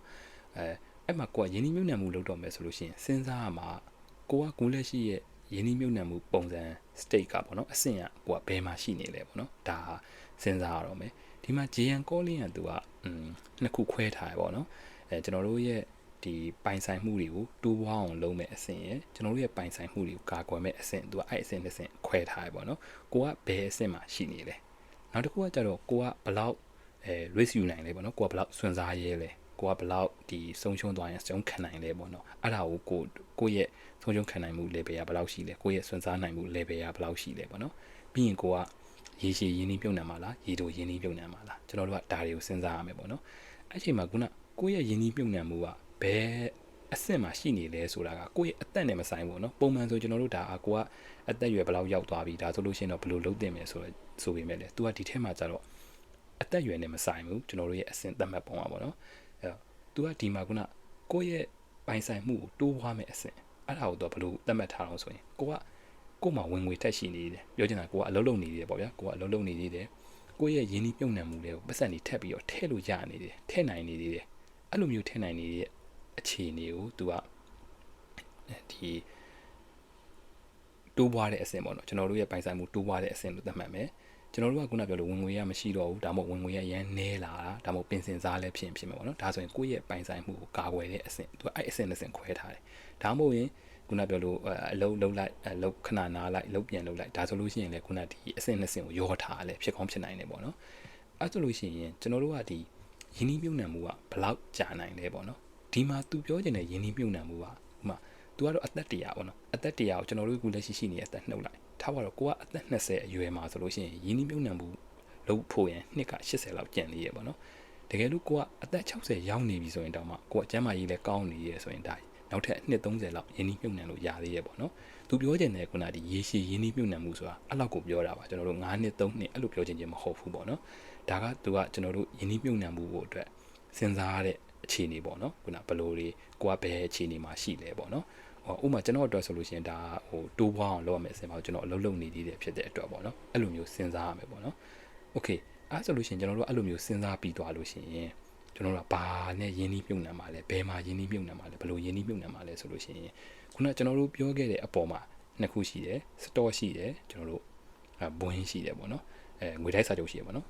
စတော့ရှိတယ်stock ဆိုရင်လည်းသူဆိုလိုချင်တာကကျွန်တော်တို့ကဒီ BDI ကိုဆိုလိုချင်တာပါအဲ့တခုတည်းကိုဆိုလိုချင်တာเนาะကျန်တဲ့ဟာတွေလုံးဝမဟုတ်ပါဘူး stock market မှာ stock share တွေအများကြီးရှိတယ်အဲ့ဒါကိုပြောချင်ကြမဟုတ်သူပြောချင်တာလုံးဝဒီ American မှာနေတဲ့လူဆိုရင် BDSA ကျွန်တော်တို့ American မှာပြင်ပမှာနေတဲ့လူဆိုရင် BDI ပေါ့เนาะဟုတ် sorry American မှာလည်း BDI ကိုဝယ်လို့ရပါတယ်ပေါ့เนาะ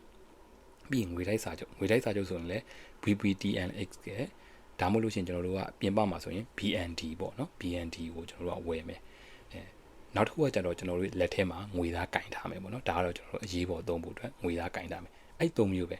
ပြန်ပြောမယ်ဆိုလို့ရှိရင် stock မှာဆိုလို့ရှိရင် BDI ဘွန်းမှာဆိုရင် BND ပြီးရင်ငွေသားကင်ထားမယ်အဲ့သုံးမျိုးပဲဒီသုံးမျိုးပဲလိုတယ်ပေါ့နော်ကျွန်တော်တို့က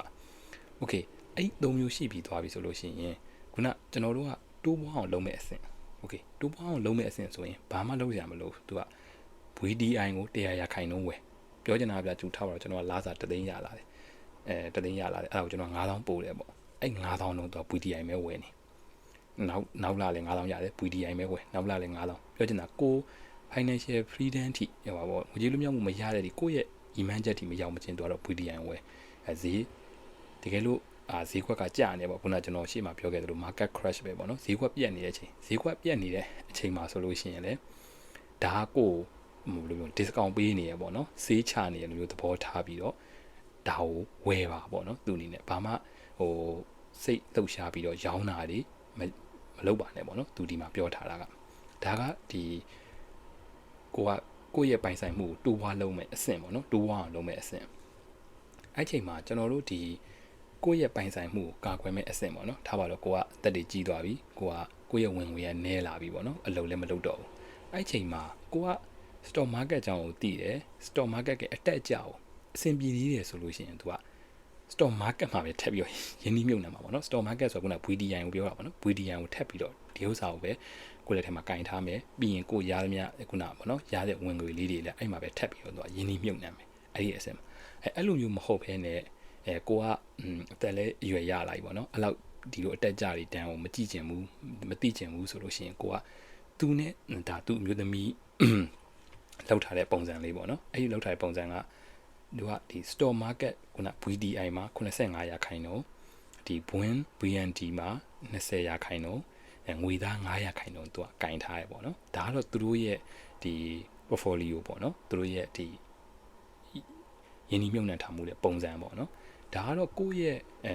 စိတ်ကြိုက်ပေါ့နော် ဒါလူတယောက်နဲ့တယောက်ပုံစံအခြေအနေတွေမတူတာအတွက်ကိုစိတ်ကြိုက်ဆုံးဖြတ်လို့ရပါဘောနော်ကိုရခိုင်တော့ဘလောက်ထားမယ်ပေါ့နော်ဒါပေမဲ့ခုနသူပြောတဲ့အဆင့်နှစ်ခုမှာခုနပြောလို့ကိုကတိုးပွားအောင်လုပ်မဲ့အဆင့်ဆိုရင် VDI ကို100ရာခိုင်နှုန်းဝယ်မယ်ဒါပ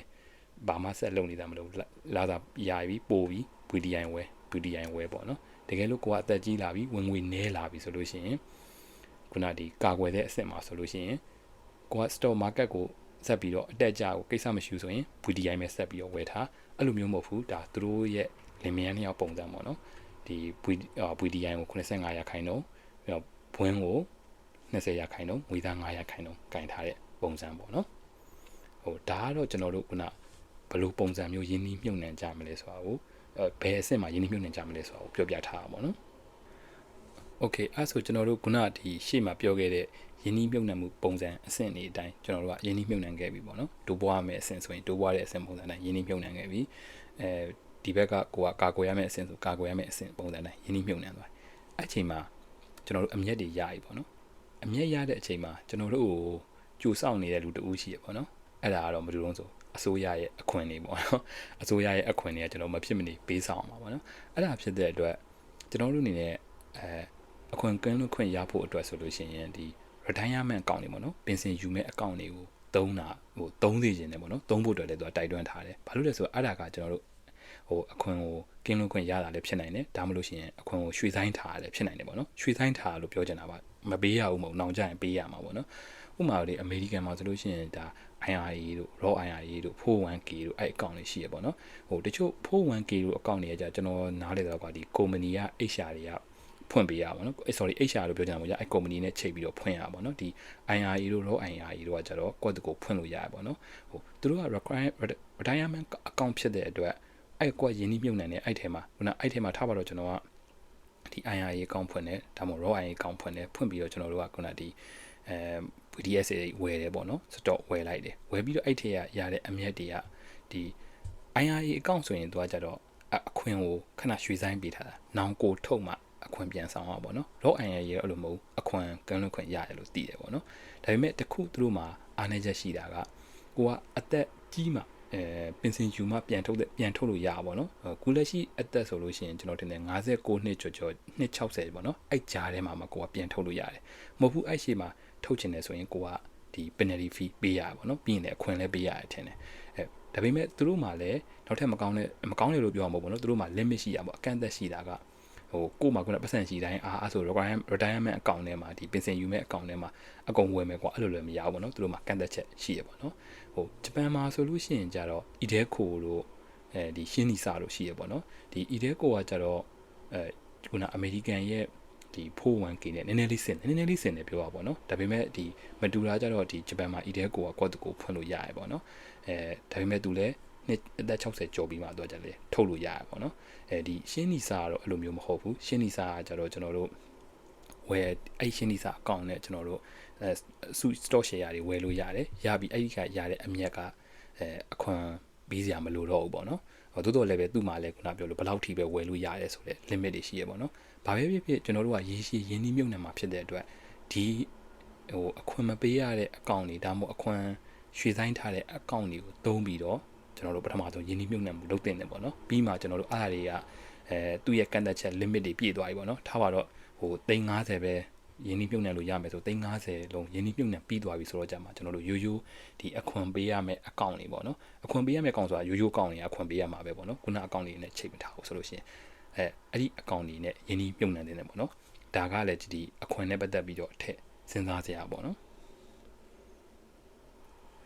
အဲ့ဆိုလို့ရှိရင်ကျွန်တော်တို့ကအခုရင်းနှီးမြှုပ်နှံမှုတွေကိုလုပ်ခဲ့ကြပြီးပြီပေါ့နော်ပြီးရင်လည်းဒီအခွန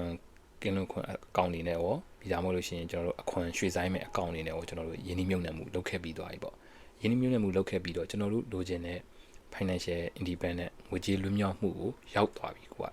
အဲ့ဒီရဲ့ပမာဏကိုရောက်ရှိသွားပြီပေါ့နော်ဒါဆိုလို့ရှိရင်ကျွန်တော်တို့ကပြန်စပြီးတော့ထုတ်သုံးလုပ်မယ်ပေါ့နော်ထုတ်သုံးမယ်ဆိုတော့ကျွန်တော်ကထားပါတော့ financial independent ရတော့ကျွန်တော်ကအလုံးမလုပ်တော့ဘူးနော်ငွေကြေးလွတ်မြောက်မှုရအလုံးမလုပ်တော့ဘူးကျွန်တော်ရဲ့ရင်းနှီးမြှုပ်နှံမှုကနေပဲတစ်ဆင့်နေတော့မယ်ပေါ့နော်အဲ့လိုမျိုးဆိုရင်ဘယ်လောက်ထုတ်သုံးလို့ရလဲပေါ့နော်အဲ့မှာခုနရှေ့မှာပြောခဲ့တာ400ခိုင်နှုန်းပေါ့နော်ဒါ400ခိုင်နှုန်းဆိုတာကဘယ်လိုပြောမလဲရေဘူးကသတ်မှတ်တဲ့ ကိန်းကနန်းတစ်ခုပေါ့နော်400ခိုင်နှုန်းဆိုတာရေဘူးကတတ်မှတ်တာ400ခိုင်နှုန်းရပြီဆိုရင်ကိုက financial independent ရပြီလို့ပြောချင်တာပေါ့နော်အဲ့လိုမဟုတ်ဘဲနဲ့ဒီ Trinity University ကနေပြီးတော့ research လုပ်ထားတဲ့ research အရာဆိုလို့ရှိရင်ကျွန်တော်တို့က300ခိုင်နှုန်းကနေပြီးတော့ဒီ900ခိုင်နှုန်းထိထုတ်သုံးလို့ရရပါတော့အဲ့ဆိုရင်ဒါပေမဲ့ဒီ900ခိုင်နှုန်းထိထုတ်သုံးပြီဆိုလို့ရှိရင်တော့ကိုယ့်ရဲ့ယင်းနှိမ့်နှံမှုကိုတေချာစောင့်ကြည့်ပါပေါ့ပြောချင်တာကိုယ့်ရဲ့အရင်းထဲကနေတဖြည်းဖြည်းအများကြီးထုတ်သုံးသွားလို့ရှိရင်ဒါငွေကုန်သွားဖြစ်နိုင်တယ်ပေါ့နော်ယင်းနှိမ့်နှံမှုတွေကုန်သွားဖြစ်နိုင်တယ်ဒါကြောင့်မို့သူကတော့တေချာစောင့်ကြည့်ပါလို့ပြောရပါတော့ဒါပေမဲ့လည်းကိုကဘယ်လောက်ထုတ်သုံးမယ်ဆိုတော့ကိုယ့်သူကိုပဲသတ်မှတ်ပါနော်ဘာလို့ဆိုဒါလူတစ်ယောက်ကနေထိုင်မှုဘဝပုံစံလုံးဝမတူနိုင်တဲ့အတွက်ပေါ့နော်တကယ်လို့ stock market ကတက်နေတယ် stock ဈေးကွက်က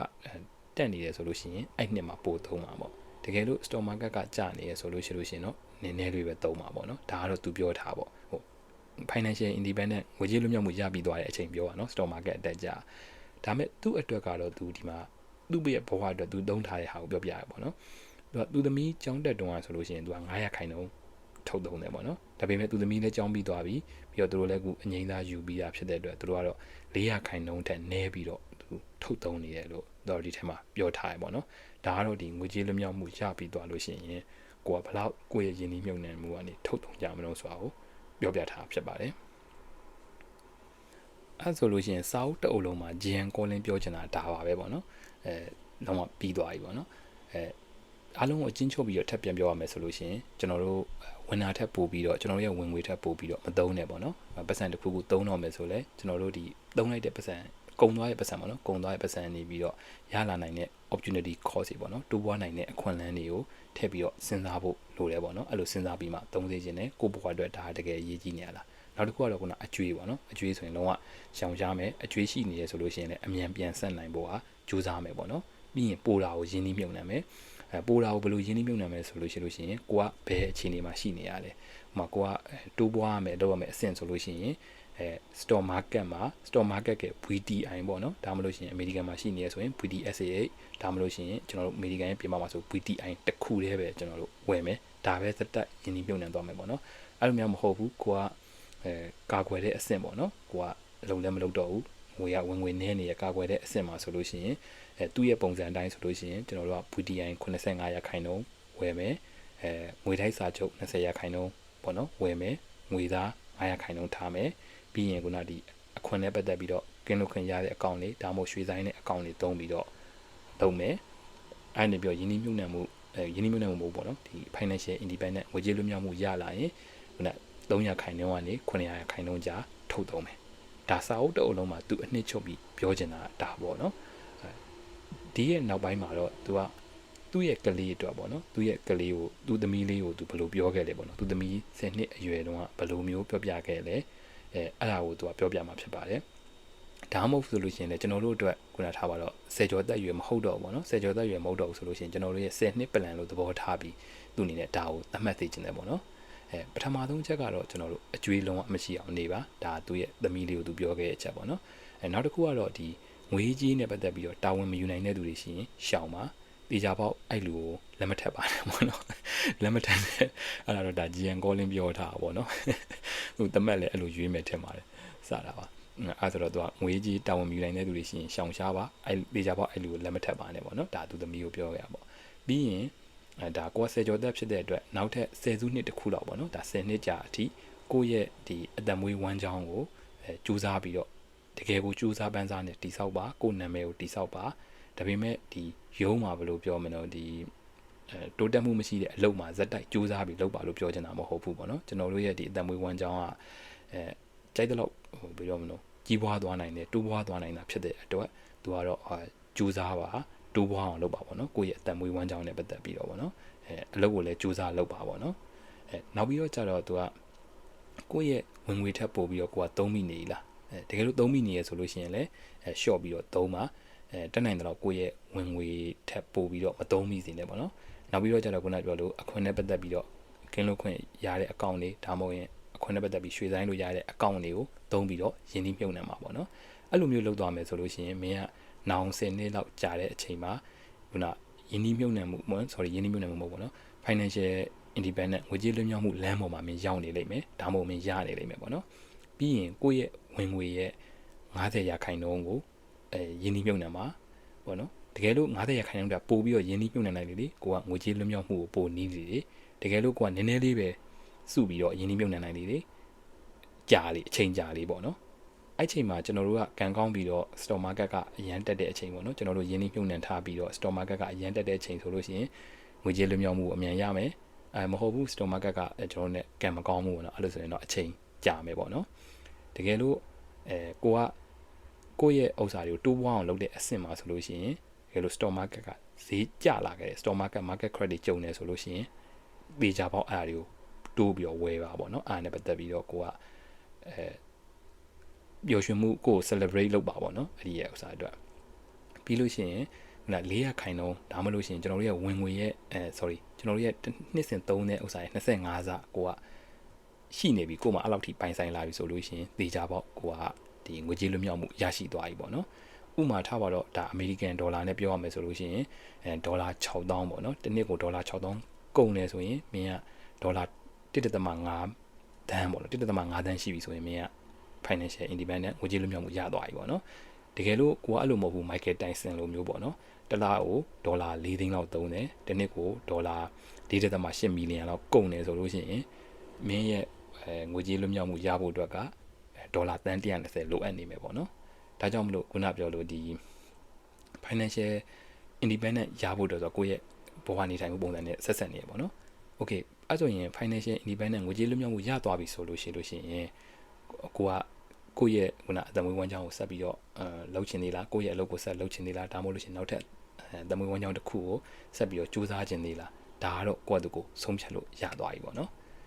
တကယ်လို့ကိုကfinancial freedom ပေါ့နော်ငွေကြေးလွတ်မြောက်မှုရပြီးသွားပြီဖြစ်တဲ့အတွက်ကိုကကလေးယူဖို့စဉ်းစားမယ်ဆိုလဲကလေးယူလို့ရသွားပြီပေါ့နော်အိမ်ဝယ်မယ်ဆိုလို့ရှိရင်လည်းကိုတတ်နိုင်တဲ့ဟာတစ်ခုကိုအိမ်ဝယ်ပါပေါ့နော်ဒါကတော့သူ့ရဲ့သမီးလေးကိုပြောပြခဲ့တဲ့အချက်လက်တွေပေါ့နော်ဒီစာအုပ်ကို sorry စာအုပ်ကတော့ဒီမှာပြီးဆုံးသွားပြီပေါ့နော်ကျွန်တော်ဒီစာအုပ်ကိုဖတ်ပြီးတော့ကျွန်တော်ဘာတွေကိုသင်ယူလိုက်ရလဲဆိုလို့ရှိရင်ဒီ stock market မှာယင်းနှိမ့်ညွှန်နှံဖို့အတွက်ပို့ပြီးတော့အားဖြစ်သွားတယ်ပေါ့နော်ပြီးရင်လည်းဒီငွေကြေးလွတ်မြောက်မှုဆိုတာဘယ်လိုပုံစံမျိုးပြီးလို့ရှိရင်ဒီငွေကြေးလွတ်မြောက်မှုရဖို့အတွက်ဘယ်လိုတွေလုပ်သင့်လဲဒါမှမဟုတ်ကိုကဝင်ငွေနဲ့ပတ်သက်ပြီးတော့ကိုဘယ်လိုစီမံခန့်ခွဲနေရလဲပတ်သက်ပြီးတော့ကျွန်တော်တို့တော့တော်တော်များများသင်ယူလိုက်ရတယ်ပေါ့နော်ဒီစာအုပ်ကနေပြီးတော့okay ဒီစာအုပ်ရဲ့အဆုံးမှာတော့သူပြောထားတဲ့စကားပုံတစ်ခုရှိရပေါ့နော်ဒါသူပြောတာမဟုတ်ပါဘူးဒါစကားပုံသူထည့်ရေးထားတဲ့စကားပုံတစ်ခုပေါ့နော်အဲ့ဒါနဲ့ကျွန်တော်ဆုံးသက်ချင်ပါတယ်ပေါ့နော်ကျွန်တော်တို့ကကျေတကွင်တွေစီသွားဖို့အတွက်ရည်မှန်းထားတယ်ဒါပေမဲ့အဲ့ဒီကျေတကွင်တွေစီကိုမရောက်ခင်တောင်မှကျွန်တော်တို့အမြင့်တနေရာတစ်ခုမှရှိနေမယ်ပေါ့နော်မြန်မာမှာဆိုရင်တော့ကျွန်တော်ဦးဆိုင်တီတချင်းနဲ့ပြောရမယ်ထင်တယ်အမြင့်ဆုံးထိမရောက်ခဲ့ရင်တောင်အလဲလက်တော့မကားပါတယ်ပေါ့နော်အဲ့လိုမျိုးပေါ့အဲ့ဆိုတော့ကျွန်တော်တို့လည်းခုနငွေကြေးလွတ်မြောက်မှုထိတကယ်လို့များမရောက်ခဲ့ရင်တောင်မှကျွန်တော်တို့မှာလက်ထက်မှာလုံလောက်ငွေတစ်ခုတော့ရှိသွားမယ်လို့ကျွန်တော်ထင်ပါတယ် simple path to wealth ဆိုတဲ့စာအုပ်ကလေးကတော့ဒီမှာပဲအဆုံးသတ်သွားပြီပေါ့နော်ကျွန်တော်ရဲ့ podcast လေးကိုနားထောင်ပေးရတဲ့အတွက်အထူးပဲကျေးဇူးတင်ပါတယ်နောက် podcast တစ်ခုမှပြန်ဆောင်တွေ့ကြပါပေါ့ငွေကြေးလွတ်မြောက်မှုများလည်းအမြန်ရရှိပါစေလို့ကျွန်တော်ဆုတောင်းပေးလိုက်ပါတယ်အားလုံးကျေးဇူးပါ